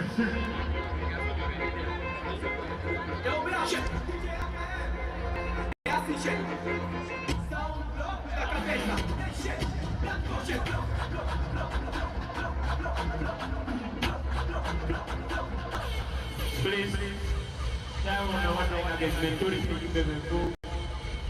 Saya mau join ke sini juga.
FULBE TV wonɗon daruɗen live OIC conference center ɗo yaaden United Zone FULBE hande hono yirduɗa leppi donki no haray hande tigi o machallah haray mede welti moƴƴa noon hande e leppi donki on jama o waɗi ko wowi kon ɓayi ɗen andi so United Zone FULBE noddi jama on nototo haray jama on notiki e golle ɗe kadi hino yaade hino haniri so haray mede weltani jama on fof muɗum mbiɗen jarni jama on fof muɗum e onon kadi mede weltani on onon Sista Kadiza e GRTS kañum e Cheikh Mbalo FULBE TV haray mede weltani on foto kono seeɗa kañum e Mariama e Diallo Teranga e battane e tambitade ko wonnon tambitade kon e Gambiyemɓe ɓen e ko wonnon tambitade kon Pulagu haray machallah haray ko ni wonno ko min faaliɗa ko ni kadi woni e ko min yiɗiri haray en torki Allah subahana taala yo Allah yo jamma on fof muɗum hewto e jang haray min nannali goɗɗo no barmi min nannali goɗɗo no yani min nannali goɗɗo no ŋaasi min nannali goɗɗo e goɗɗo no piiri haray so yii ɗum ɗo fof muɗum moɓike ɗo goɗɗo e goɗɗo piirali goɗɗo e goɗɗo yennidirali goɗɗo e goɗɗo ŋaasidirali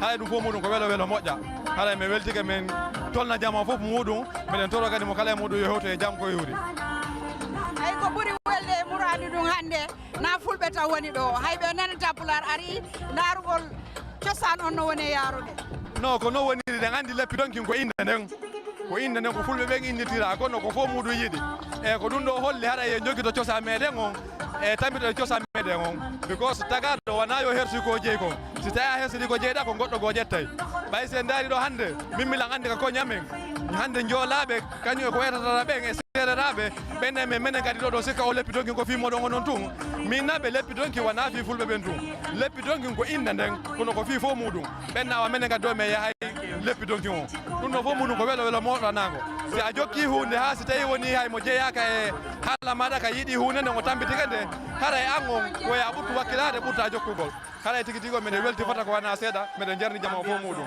hande ko mi yiiɗo wona fulɓe to mi yiiɗo wona sarankulle to mi yiiɗo wona joolaɓe to mi yiiɗo hande ɗo ko Gambien fof muɗum woni ko mi yiiɗo haray tigi tigi o mbiɗen welti moƴƴa noon meɗen toli kadi jama kadi yo supportu e gollal ngal sabu koko moƴƴi jama woni ko jokki jarama boy musidɓe an onon nani ɗen yewtere ɗon haray ɓeyde tambitade ko onon jeeyi kono ɓe watta e hunde sinnamen hiwro tan Samba Guiladio Mbaalo mo annduɗa mo jooɗi France mo annduɗa kanko tambite Fulɓe TV mi yetta noon team am momi wonni ɗon woni Abdoulaye Mbaalo e Mamadou Saliou Diallo meɗe waɗe live streaming ɗo komi musidɗo on kadi Joto Diallo jokke men tan ko fewni ɗo kon ko welo welo tan e jaam woni ɗo haray on jarama meɗe yetta noon chief guest of honor ngo hande ɓeygu makko tigui ari ɗo fi tawegol programme woni Fatoumata Babaro meɗe yetta honorable Sidi Ndiaye député speaker mo annduɗa kankadi mo dardi kala programme o fuɗɗi haare mo jokki honorable Cheikhou Ndiaye Talib délégué so jardi ɗo ho simen limi tan men faljay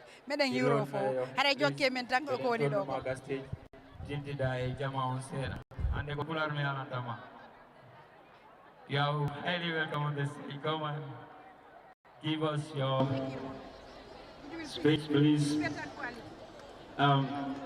Where's the mic? Okay, thank you.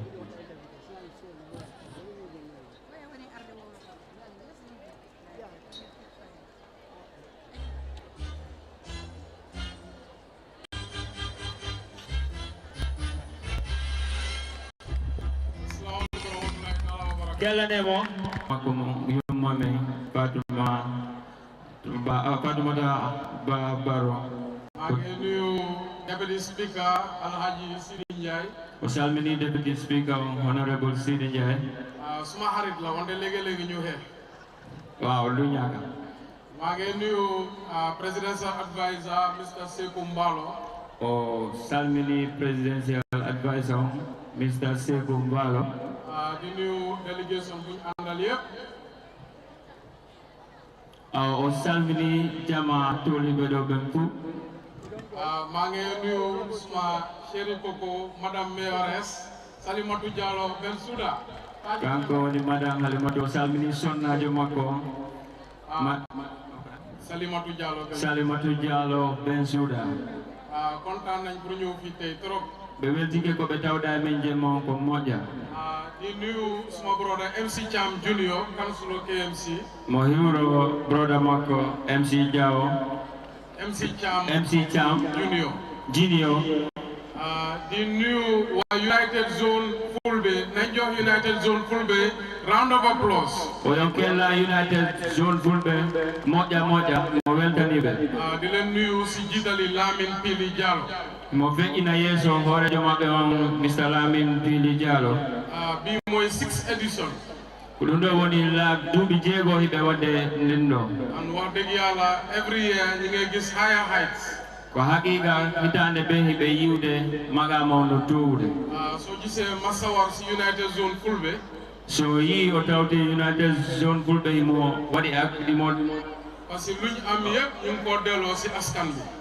woko ɓe heɓi kon fof hiɓe yintitude e enen yimɓe ɓen luñ am yépp ñu ngi ko invest si community bi ko ɓe heɓi kon fof hiɓe wattude ɓen enen community o ñetti at si gannaaw bu ñëwee suma office wo duuɓi tati ɓaawo ɓe a hewti ka office makko waa Talinding dañu amoon flotte wo wa Talinding hari ɓe heɓi bonunde kat ndiyam tawi yaha lu bari si biir dëkk bi ndiyam ɗam bonani ɓe moƴƴa ton e Talinding gars yi ñëw pour partnership pour ñu dimbale victimes yi ak ñu niw doole ɓe ari fiyo ɓe wallidire makko kanko Lord Mayor ɓe wallito ɓen boniraɓe ton e Talinding si dimbale askan laa leen xamee ak si lu baax ko wallugol jama on e musiɓe ɓen e sabondiraɓe ɓen ko ɗum ɓe andira si laa leen jox commitment ma ne leen si loo leen buddi nekk man Talib Ahmed Ben Souda naa leen support ko ɗon o jonni ɓe konngol o inni ɓe kala ko watton ono United Zone Fulbe lan tawdi on and you can consider me a lifelong partner o iɗo waymo hollude e lifelong ko ɗum woni gurnanɗam fof tanke Zone Fulbe no darade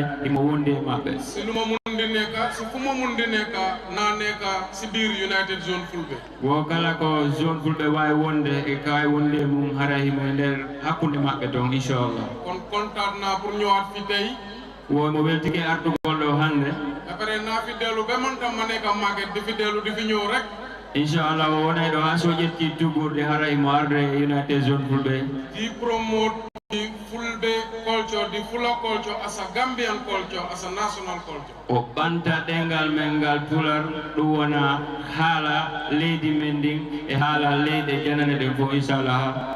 Kon na emal suma wax bi fi mang leen di gërëm di leen santa di leen wa jërëjëf. O hatina do ko ngudi dingo jutinda o jarni o weltani ko. The unifier Lord Talib Ahmed Bensouda, the Lord Mayor of KMC, Kelane mo kelubal mo Novandi. Yeah, on jarama weltanama. Doyen notude Honorable, I'm deeply sorry to call you SK, is NK. My apologies, please. Honorable Deputy Speaker, stage on the stage maning ala ne binde balangan di haraw ne bitonga de yumameng the First Lady Madam Fatma Baro be wonde His Honorable Deputy Speaker Sidi Jai haray ko toli ko kasij me ala wonde toli mo onfu o ini on seno do ko dum be fala waddo golle den de wotere. Deal masa sound, deal masa music, please. Hold it. Thank you. After the speech, you can play any music you want, please. Thank you. Welcome, Her Excellency. Come over to you, Mommy.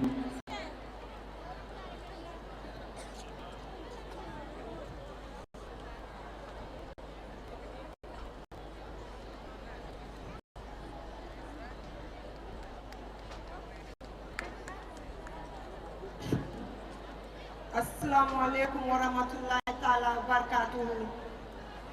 On hire jam. Minana nyondei. On hire jam. Yon tanalai mo. On jule jam. Awatau ko arta si Allah jabi. Hilang hero bengu vice president nong. E bengu minister beng. Hilang hero Honorable Sehumbalo, Hilang hero Deputy Permanent Secretary, Office of the First Lady, Hilang hero Lord Mayor Talib Bensouda e Bengumako Salimatu, Hilang hero Kalama Pullo e Chetto Malenyol go wondo do mi hiurike on.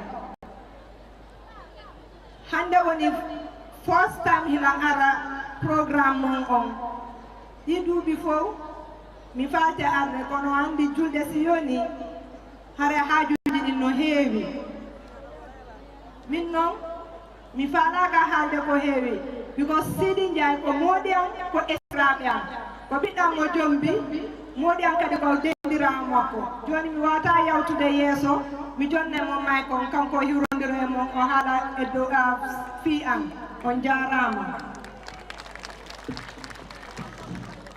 Assalamu alaikum. Men hiwro United Zone Fulbe kala pullo mbi o wiimi he wiimami on hiwrama. Mi salmina Her Excellency the First Lady of the Republic of the Gambia, Madam Fatoumata Baro, and His Excellency President of the Republic of the Gambia, Mr. President Adama Barrow. Mehiro Pengu Vice President, Madam Maria Majalo, Special Advisor, Political Affairs, Office of the President, Honorable Sehumbalo, Mehiro Lord Mayor of KM Talib Ahmed Bensouda, Permanent Secretary, Office of the President, Anna Job, Professor Cherno Bari, Mehiro Deputy National Women Mobilizer NPP, Mama Koma, Kanye Delegation Mako, Pengu Minister Bebe, Minister's wife, they are all here. Khalifaji Beganda, United Zone Fulbe, Wadibe invite do. Sort Tabula VIP tickets, individual tickets, sponsors on for one Hiurama. Bintadabo Die Hard, a Hiurama. All the NPP support the company First Lady. United Zone Fulbe President Lamin Fili Jallow a waɗi ko annduɗa ko history e nder leydi Gambia. An he organizing committee maɗa o Her Excellency the First Lady Madam Fatoumata Baro and His Excellency President Adama Barrow weltanimama. Every year President Adama Barrow on Nulat delegation mako o waɗat contribute to United Zone Fulbe Leppi Donkin hitande o hitande.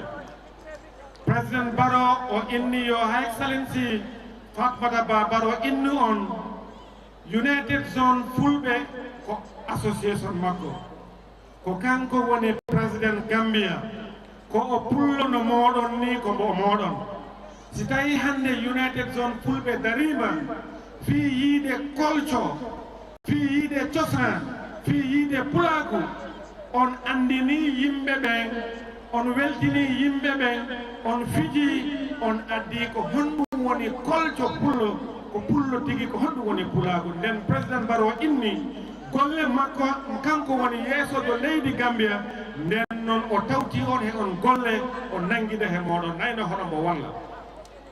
Lamin Fili Jallow President Adama Barrow kañe First Lady ɓe inni kamɓe de heɓe waɗi proud pour wonde fulagu wallude fulagu wonde soso wallude soso wonde sarahulle wallude sarahulleɓe wonde jolfo walluɓe jolfo kono heɓe weldi ko annduɗa ko ɗum fulɓe waɗata he nder leydi Gambia. President Barrow inni pullo ko jangde andira pullo ko golle andira pullo ko tinnare andira pullo ko needi andira pullo ko fulagu cosan andira nden noon o weltanimama on min mbiya on yo en nangu sa woppi ko jiiɗa kala horde no jaaɗa tawa jomum hina jooɗi na nangi fulɓe fo President Barrow wi yo en jangin ɓiɓɓe men ɓe pulagu yo en jangin ɓiɓɓe men ɓe cosan meɗen yo en jangin ɓiɓɓe men ɓe alquran yo en jangin ɓiɓɓe men ɓe school yo en jangin ɓiɓɓe men ɓe needi ko ɗum pullo andira o inni kanko de ɓay ko kanko woni President of the Republic kala ko annduɗa ko ɗum pullo yiɗi ko heɓum o dari hande ɗo enen ko enen laami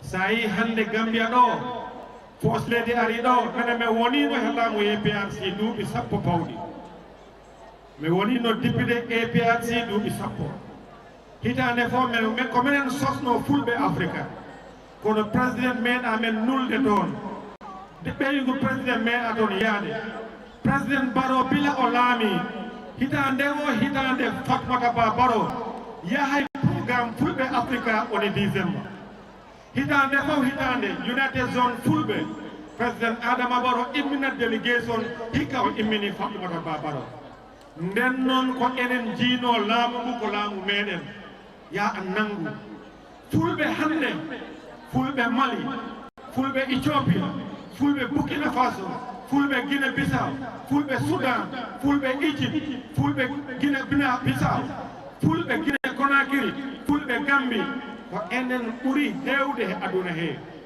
ko enen ɓuri heew gandal ko enen ɓuri heew jawdi ko enen ɓuri jogo needi so en nangotiri en balli ko e meɗen ko enen gonta fof kala ko jiɗɗen ko ɗum batten minen noon ko ɗum tagi président jangini men o wi neɗɗo wiima ar wallam mi ittuma an pullo ɗo somi jooɗima mi walluma pullo ɗum ko yennore nden noon men beltima président Barrow weltima laamu ngu weltima min jaggani fulɓe ɓe min continue pour liggodade he fulɓe ɓe yiyane ko jiɗɗen ko ɗum woni ɗo he leydi he ko ɗum woni e aduna he won noon ko ha excellency de First Lady addori mi noddat Lamin Fili Jallow he executive makko o ɓe ngara gay pour ɓe ngara ɓe mbaɗa receive contribution ha excellency the First Lady of the Republic of the Gambia Madam Fatoumata Barrow.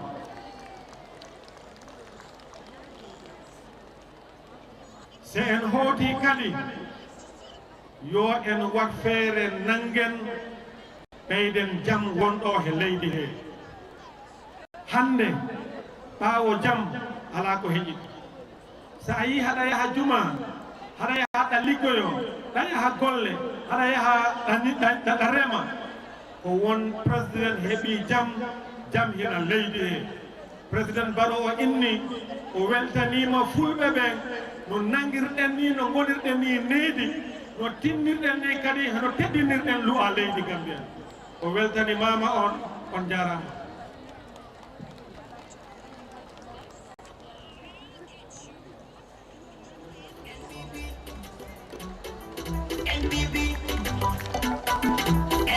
Thank you very much.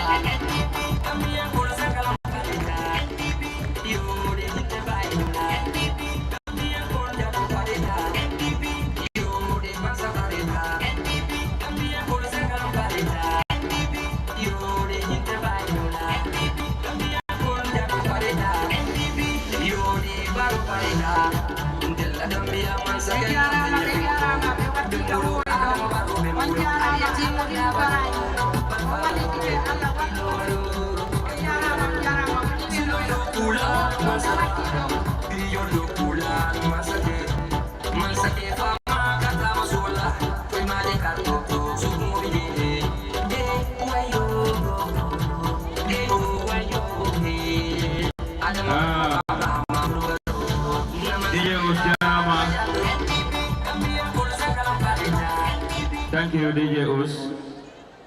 Kellene, one more time, Her Excellency, the First Lady, please, so we'll take note on the market. Then Kelle, Haram Kelle, Radi, we'll take Kelle, Hollow, we'll take Wala, on Jarama, speak my girl, Alabama, a we'll take all on the Monday with the Honorable Deputy Speaker, on Jarama, Fu, a yada right now, a full of the Jimaran Kope. Ini ona fulbe fuda dugondo ande. Na fulbe fuda tunde, nande toro dope noga. Onde toro dope. Wole il olona oina hinome. Mede ona ina to hinome ngepula. Medenga. Alright, opo salve na montona mayada e Baba TD Jimarako. Baba TD on stage.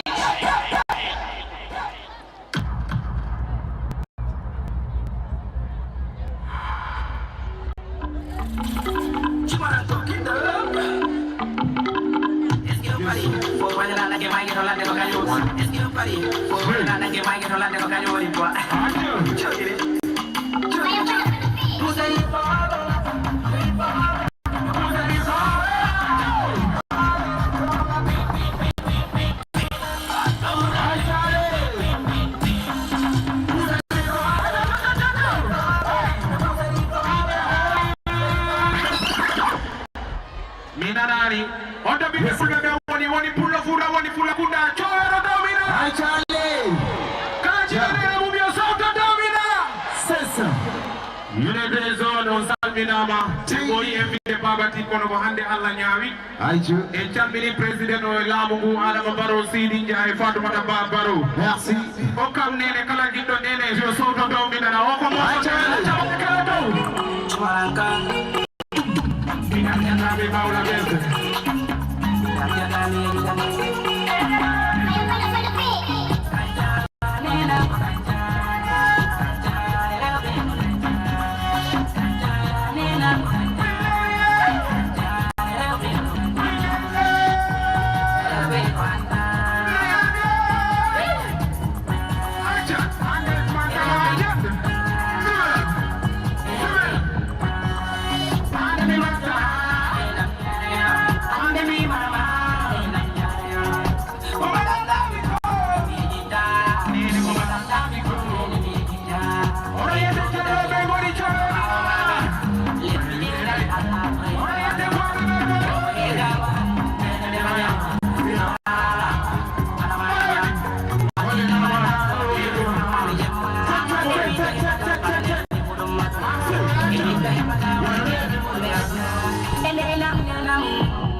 One more time. Aha, putting a vendega. Bambi and Sulu Tipping. Tinti to go like Jama, what to get Jara Majaja Binta so.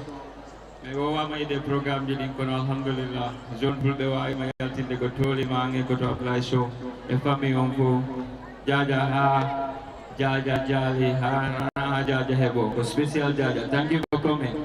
We see you. May you quality for FULBE Africa Generation FULBE Binani One Portal T Bantal KMCL Gambia Atlam Gambia Federation the Zen the UFDZ Tabital Pulagu Endam Pular Africa Gampula Influencers Masi Jokere Endam Ombu Salmenama for quality dong Zone FULBE Vio LEPPI DONKIN. If Mr. DJ, you ready? Yeah, I'm home of the other. Where Bobo the man? Huh? Minanali. Eh, ano nyaman? Lepi jimoni tu lang urude. Bari no boti mo ngayon. Yade moles. Even moles. Don't moles alaga today. Moles. You are not coming anymore. Don't go. Mengadi today. Baba di tahu. Kayo molesar. Minanali yung molesar. Awaine molsi. We wanna party. Yeah, are you ready? Give them more stress. Be the one ex, trying to confess. She be pushing on me, but no stress. We outside, it's a mass leader. Because me know, we outside, it's a mass leader. She say, what's gonna hard, what's gonna bad. Stepping out, let me get some of that. Bad, 16, one man.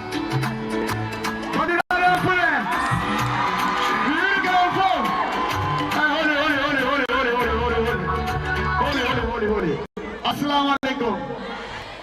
On Julia John, we will get on phone. And I am starting to go here, inshallah. Yo, drop it, my brother. Drop that song. Hey. Hello to them, everyone.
I'm very sorry to pause your performance, please. Her Excellency is leaving. You can just hold on for a minute, please. Don't go down the stage, please. You can come and stay. I think Her Excellency wanted to leave. You don't have to begin. Okay. Jama onjara ma weltanama. Enfo e weltanama do. Eyi weloji e mojereji ko wayi wadde do kon hande eyi teddungal ko wawden heɓude do kon hande parce que ɓe inni si United Zone fulɓe noddi fulaku ngu pullo on nototo hande en heɓi teddungal e weltike komi faala wiide onon rewɓe fulɓe woɓɓe ɗo ɓe fof weltane hoore mum because hande ene mari hakkunde meɗen ɗo neniraɓe men tawɓe ko kamɓe woni sonnajo lanɗo leydi ɗum ko teddugal ɗon mo kala e meɗen no yeli ɗum ɗon mo kala e meɗon hino weltori ɗum ɗon e yii ɓen neniraɓe men ɓe ariɗo ɓe maaki konguɗi tawɗi ko konguɗi pulan konguɗi weltinayɗi leñol men ngol ko wonɗa ɗon weltano fesledi men on kala neɓe si tawi ɗo welti mi nanani haray joni ɗo hiɓe faɗa waynitade en wo président pili no tori guest attendance zone fulɓe ɓen fof yo ar waɗa natal ɗo yo ɓeɗo waynitade ɗa wawi continude haray neniraɓe men ɓen no waynitade en hiɗe weltori entourage maɓɓe on honorable Sidi Ndiaye hiɓe wowi wonɗugol e meɗen ɗi duuɓi ɗo ɗen fof honorable Mbalo en sonnajo Vice President on Kalidino, Haraibiro Mede Weltani on, Mede Andani on, Mede Weltani, His Excellency Adam Aparo, the President of the Republic of the Gambia, Harai, Himede Weltani, Himede Weltori, Goleji Mabeni, Hinoya, Hidi Weltora, Harai, Mede Weltori, Entourage of Fok, Harai de Arde Bewaino. We may get to the picture, can be a guest attendance, United Zone FULBE. So admirable, our able First Lady, he's saying goodbye. We are happy, we are pleased to have her in our midst today.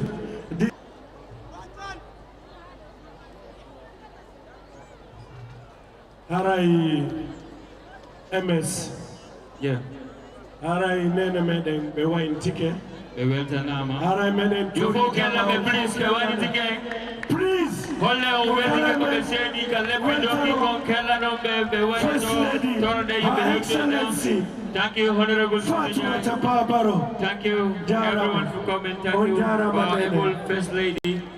Thank you, Honorable Sefumbalo, and all the delegation. May you have a safe trip home. Inshallah, LEPPI DONKIN will wrap up the junk, inshallah. The ambience is just to start. Good luck, because they married Bobo backstage. Don't have the malls are doing for you, can I tell? The mall squad, Continta, performance, Mr. DJ, run the thing. We got no time.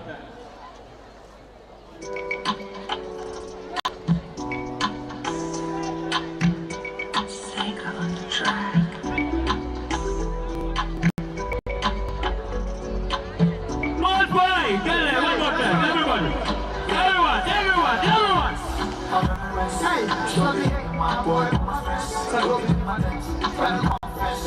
She be pushing on me, look at my friends. Don't talk and go. We outside, some mass. Hey, ready for us. We outside, some mass. More than a hand, more than a hand. Hold it, someone. I give you a gun, water, man. Hey.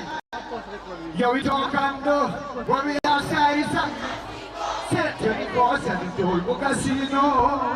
And there is nothing about it. I tell it. Everyone, hey. Say, yo, we don't come do when we outside is up. Set 24/7 to hold casino. We outside is up. Jenny, Sarah, Jenny. And the union put there. Say, my boy, my friends, so look at my next friend, confess. When I see the question, I'm look at my friends. Say, no talk, we all say, some mass. Say, 24/7, we all say, some mass. Say, sissy, more than a hand, more than a band. Say, no, then we get some of that money. Say, stick out. We know we don't be that. Hey, just my right by me. Everyone, repeat after me. Let's get it. 1, 2, 3, say. Stop it. My boy, my friends. Stop it. My next friend, confess. When I'm shooting, look at my friends. Hey, yo, we talk and look. When we outside, it's our man. When we outside, yo. Where the Jesus Spencer? I see everybody only talk and do. Say what you say. You want me, you don't want me. You no longer say. Them about the people when they go try. Them about this online. Somebody say they got to be like. Say, yo, number 1. We are gonna never be a number 2. Son, that is where I belong. And I legacy. We never said to live for less. I'm trying to be the best of myself. For any embassy, all I do, that no water. Can't go on you they say I'm the best. Stop here, man. Hey, hold it. Yo, June 14 or June 14, I don't know. Jesus no heavy soto, ka GCC I hope. You don't have the Jesus go pull up foot. You don't have the room. heard what they must support. Say, what not here, the Kisumolu Menili, but baby, I'm a mother. So you know all a little bit of baby. What not here, baby, I'm a guy, yeah. Talk to me. Jump now, look on the love to do as it die, yeah. Munuma, Nahiam again. Chiwa. Munala, baby. Hey, one more thing. November 1st, what the first concert I want, I want the concert, Benjamin Hall. And I want the whole Fulani Union, Bandira and Fulbe and Tom. Help you know what I'm going to ask, man. Give it to me, man, bro. Let's get it. The man on the boy of Kelu. Everyone.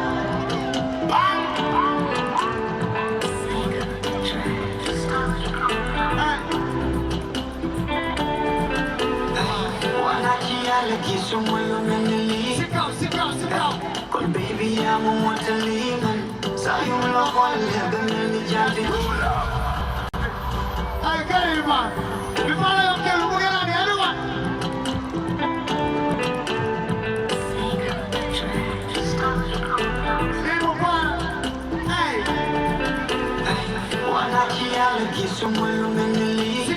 Sit down. Baby, I'm a Montalina. So you love all the many jumping. Baby, I'm a Tamalina. Baby, I'm a Kinnan guy. Don't you want to buy? Don't know how to come to love to do it. I'm going to buy. I'm a Kinnan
Heavy.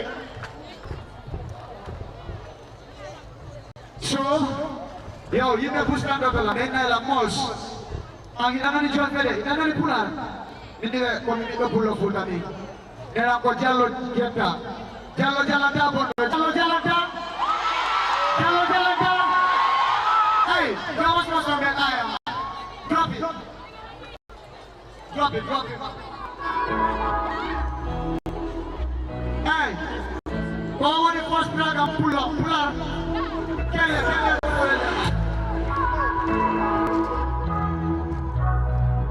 Hey, everyone. We gon' be fine, me and my look on to see my we gon' be fine, see my me and my look on to hey, check out your money.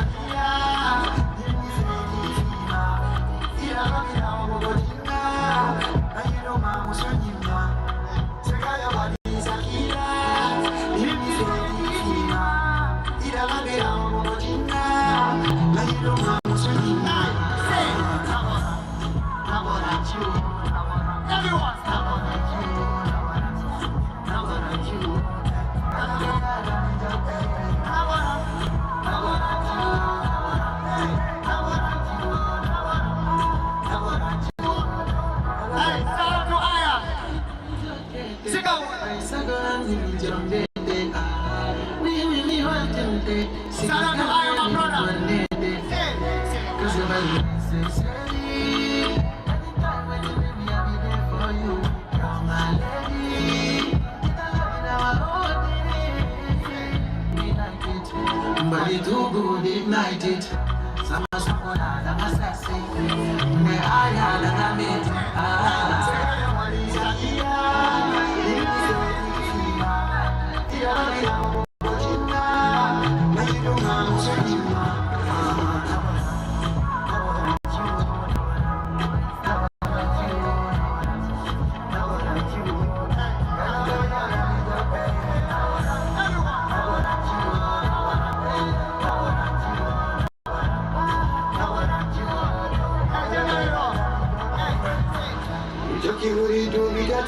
I'm here with my money, in a jelly berry, and then what I take to Nani.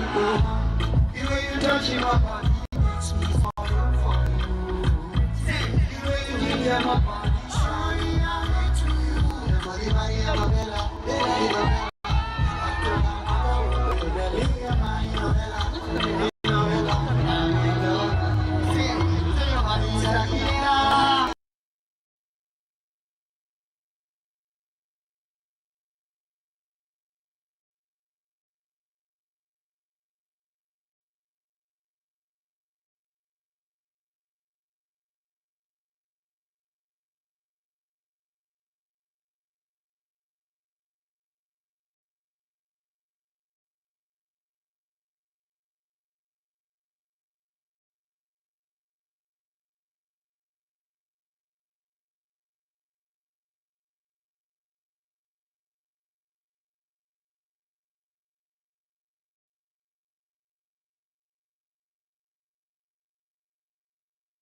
Okay, Jarama Umawa.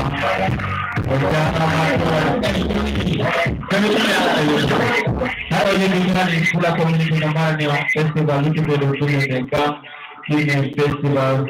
Semua ada orang yang ada dengan desain macam biasa. Kondisi is gonna be bigger. The biggest festival ever. Orang insyaAllah very soon.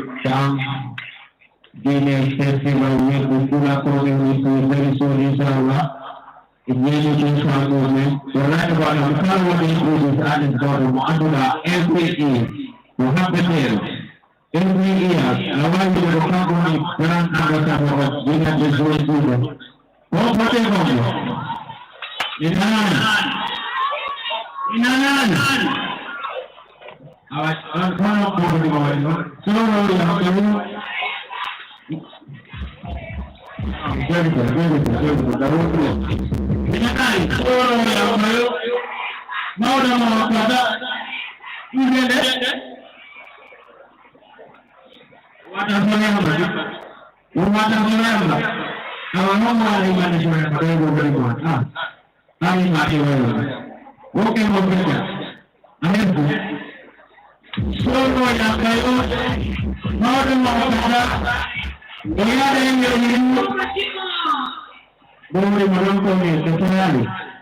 Misalnya ni lah, sedikit juga orang because Minnesota one of the biggest artists in the Gambia. So in every single community platform, everybody is happy for everywhere. Hari ini anti motor, jadi kalau hari awak akan nak jadi, ini seperti itu pun. So ini hari buat orang happy wana pun. Can you go with one more time on the please? Now, can you go on and can you go on the in your bomb, we want a party! We want a party! We want a party! Okay, I'm going to go on the we want a party!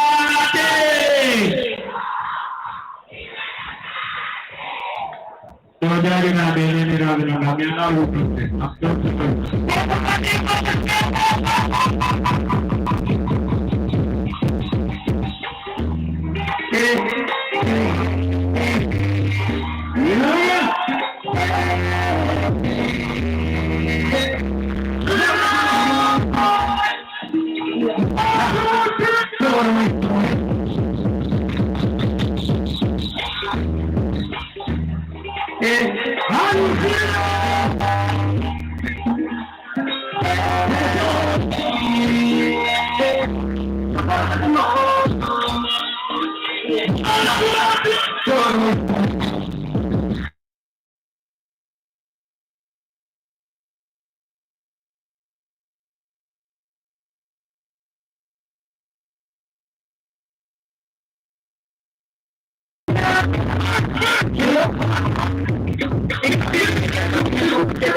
Let's make some noise.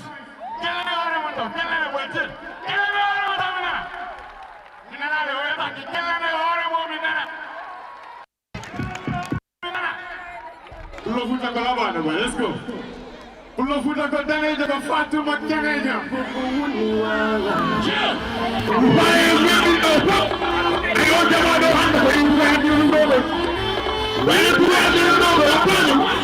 Let's make some noise.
Mario boy.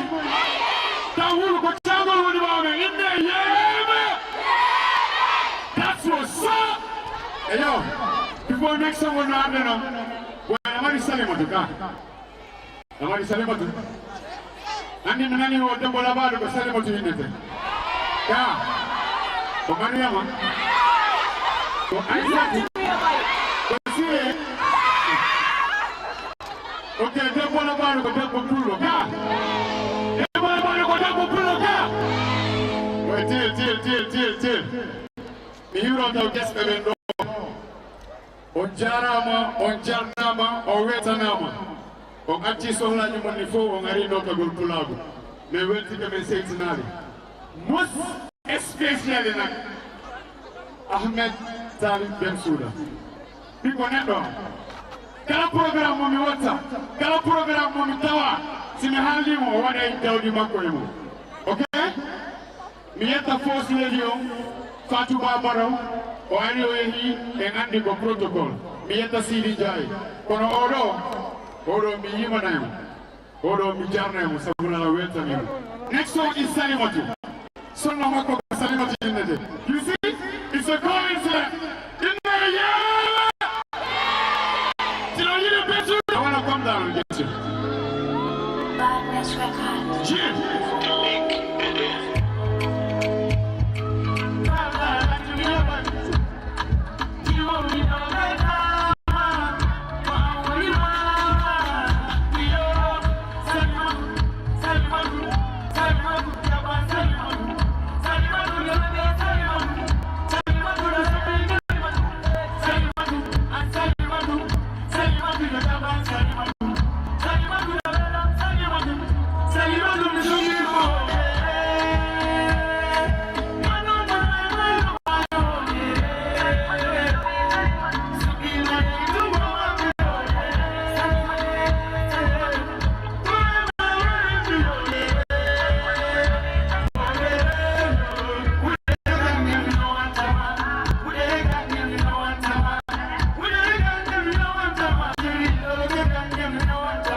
Goodbye.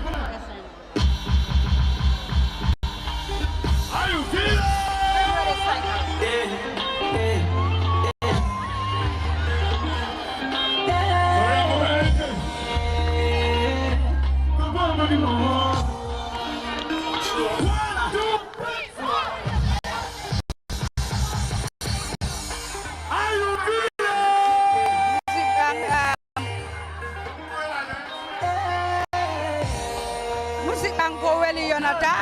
Hajoni programme on jogi kono godo tami waynondirta e mongo alay nebu juurade leppi donkin duubi hewde yaade cellale bade bandare hare mina yettel sambaglajo mbalo ha France bonda kanko tambi télévision mi yejitani non team amomi wonni do woni Mama Saliou Diallo e Abdoulaye Mbalo ko mi musidum kadi yodo Diallo hare mina yetta Deputy President United Zone Fulbe team Makoko abileta First Lady President Adam yes of honor team Makoko jaramo halawol go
Bibo mo di ko jimpi ke soro ya bawa di ko no wodi ko di elas nyamal malulu ko makai so ko bawa di ko na ni jogi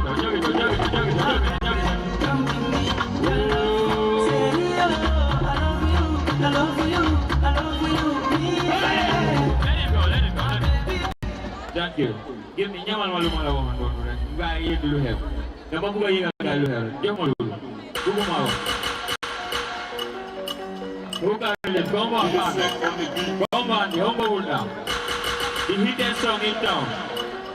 One of the youngest artists of Gombe. Betty Mudma. Komba Kardini. Jom.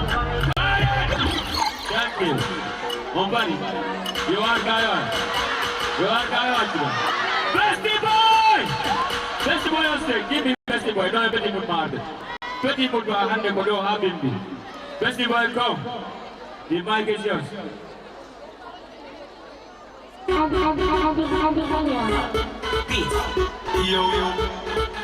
Bestie boy. Don't have a nice.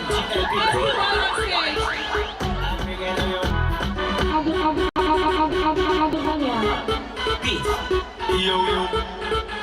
Bestie boy.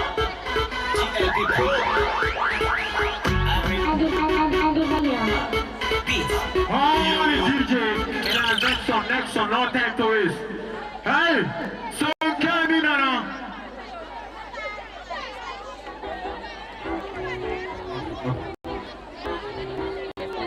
Okay. Put in the car. So coming now. DJ, let's go, no time to waste. You gonna mash up the place. Let me don't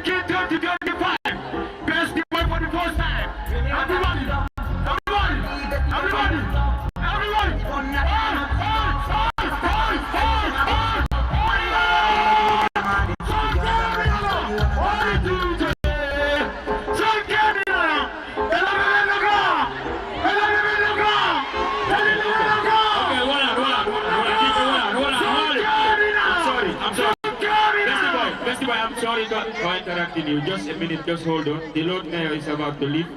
Let's appreciate him for coming. Welcome on them. But then, Tori, zone for the boy, the Lord Mayor of the Hill Player, please. Please, on zone for the boy, the President Mongono Happy. Please, Aaron Wadongara, Jetong, Teacher Makosi, or Waidito. While all on what for Best Boy, I'm very sorry for interrupting. I mean, not that really, but like, we have to do what is right. Zone full before attendance, guest attendance from full, the audience in the picture map. While Best Boy is bossing this stage, Best Boy, the stage is yours. Let's go, let it go. Say, hey, pull up with the bellogra. Son Caminana, Son Caminana, Son Caminana, Son Caminana, Son Caminana, Son Caminana, Son Caminana. That's the one you legend. The man himself, the international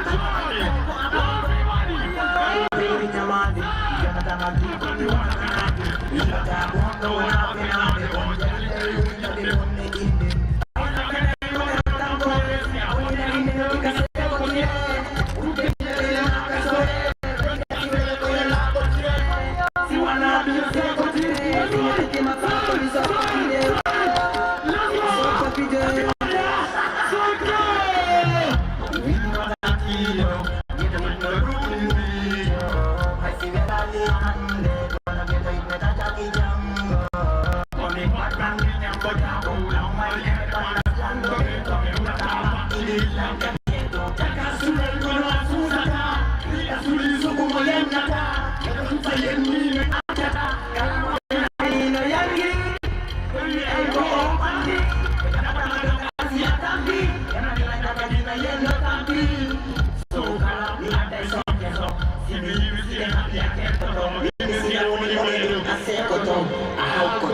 LEPPI DONKIN dans le 2025.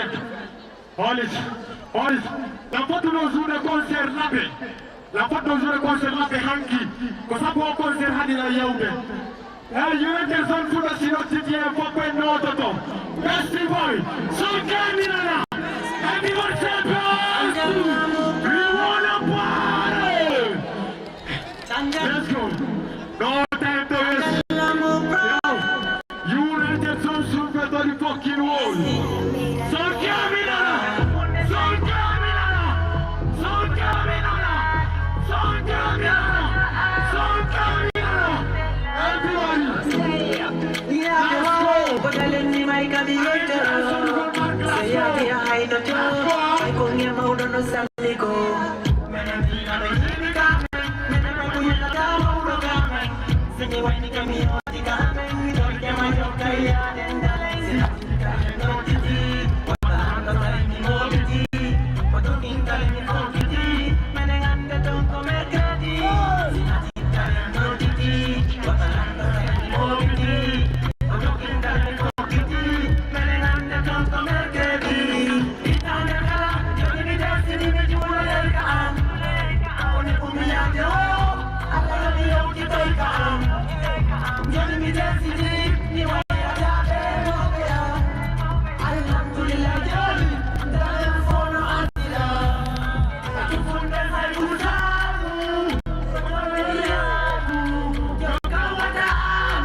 Polish.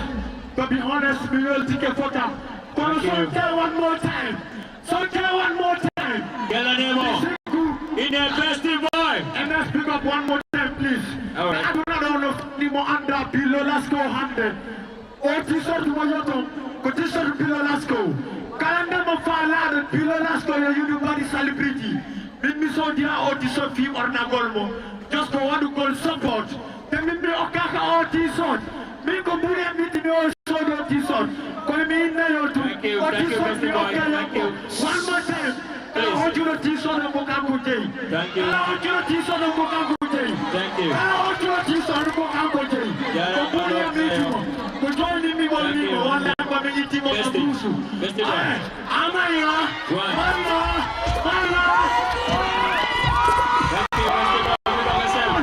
One more time, but you want to fucking hold. Big up, one love. Jarama, Lord Mayor. Jarama, Madam Salimatu Jalo.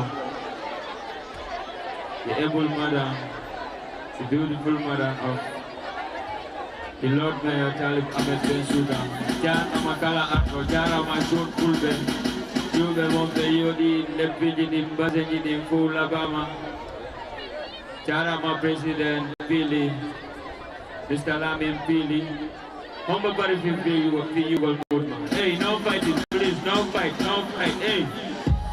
Mentori Karikala want to garden, Banduna Kakabahama grass you want out. They were dying allow you want to. Sinadu next year in heaven now. PR Goldo. Please, Jokel Lawongol, no be what did allow it in no. Yal take a Bahama grass, please, Menjedi, please, Kala want to. Kala adu na kakazon di wanda eka sengo flair di mentori ke maya arrewa ka rawol ka hani dong yalta ender gazon di mentori ko ngfu onjaram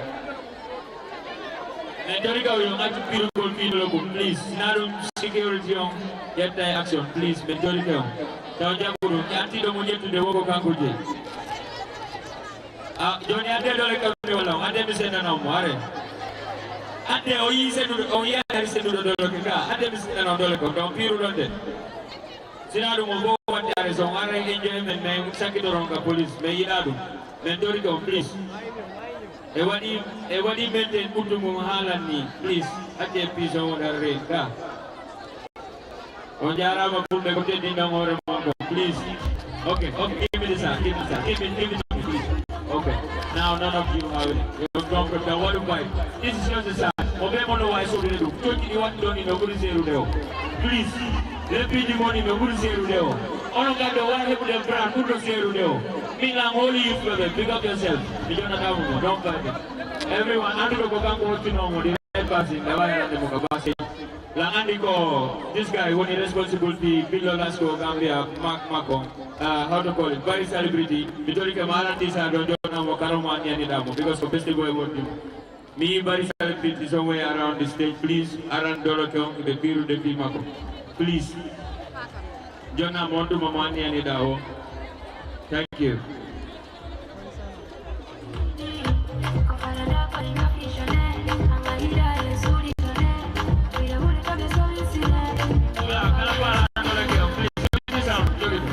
Kalau para dolo ke no why no de bari celebrity sida ala no mama ko yauka how to call ka TikTok account mako wada mo text message o wawe de jonde no mama ko heba mako Bilo Lasco ko mak alla mo be me yo joda heba mak mo chonchi mun big up yourself do ya yinde ko goddo ni yidam ko hore ma taw donc biru fi dolo ke hay ngeen so momo big up to ngeen so jidi wadi don ni sabu ko ni no wakil don so do do no ngoka right all right no more fight please Jarama brother Omar against Madam Ebol Aisha Diallo the PRO of KMC on Jarama me yi darne monde on a delegation di fu Koto Boubacar Salmenama the head chairperson of Fula community in the Gambia a Jarama Jodo Dangal Mariama Diallo Media House in zone Fulbe on Jarama ido ngani no fay kum fewni kum fay kum wa kum wala mu dem fay kum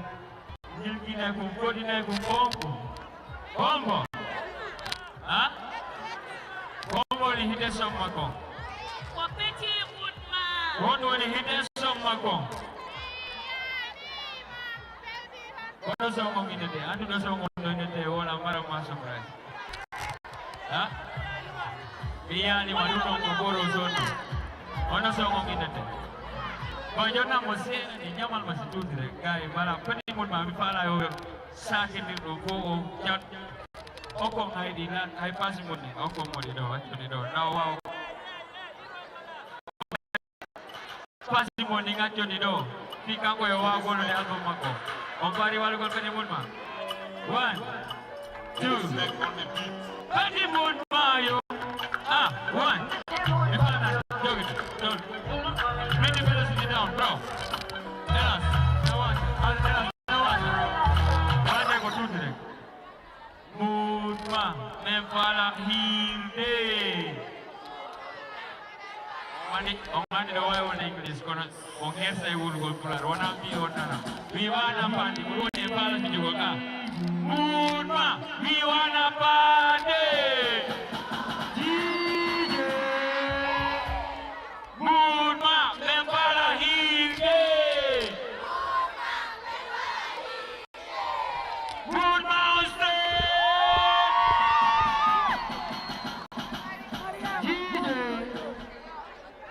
Mohidi bubu aceta maudom aibidu jarada landu aibidu hina muradi lando Mohidi pullo mi wane molando United Zone Fulbe Ono kino wali rubi United Zone Fulbe Gambia for India United Zone Fulbe yo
ko antum miyeli mo binono sinimi mi do yiduma holo ay Thank you, good man.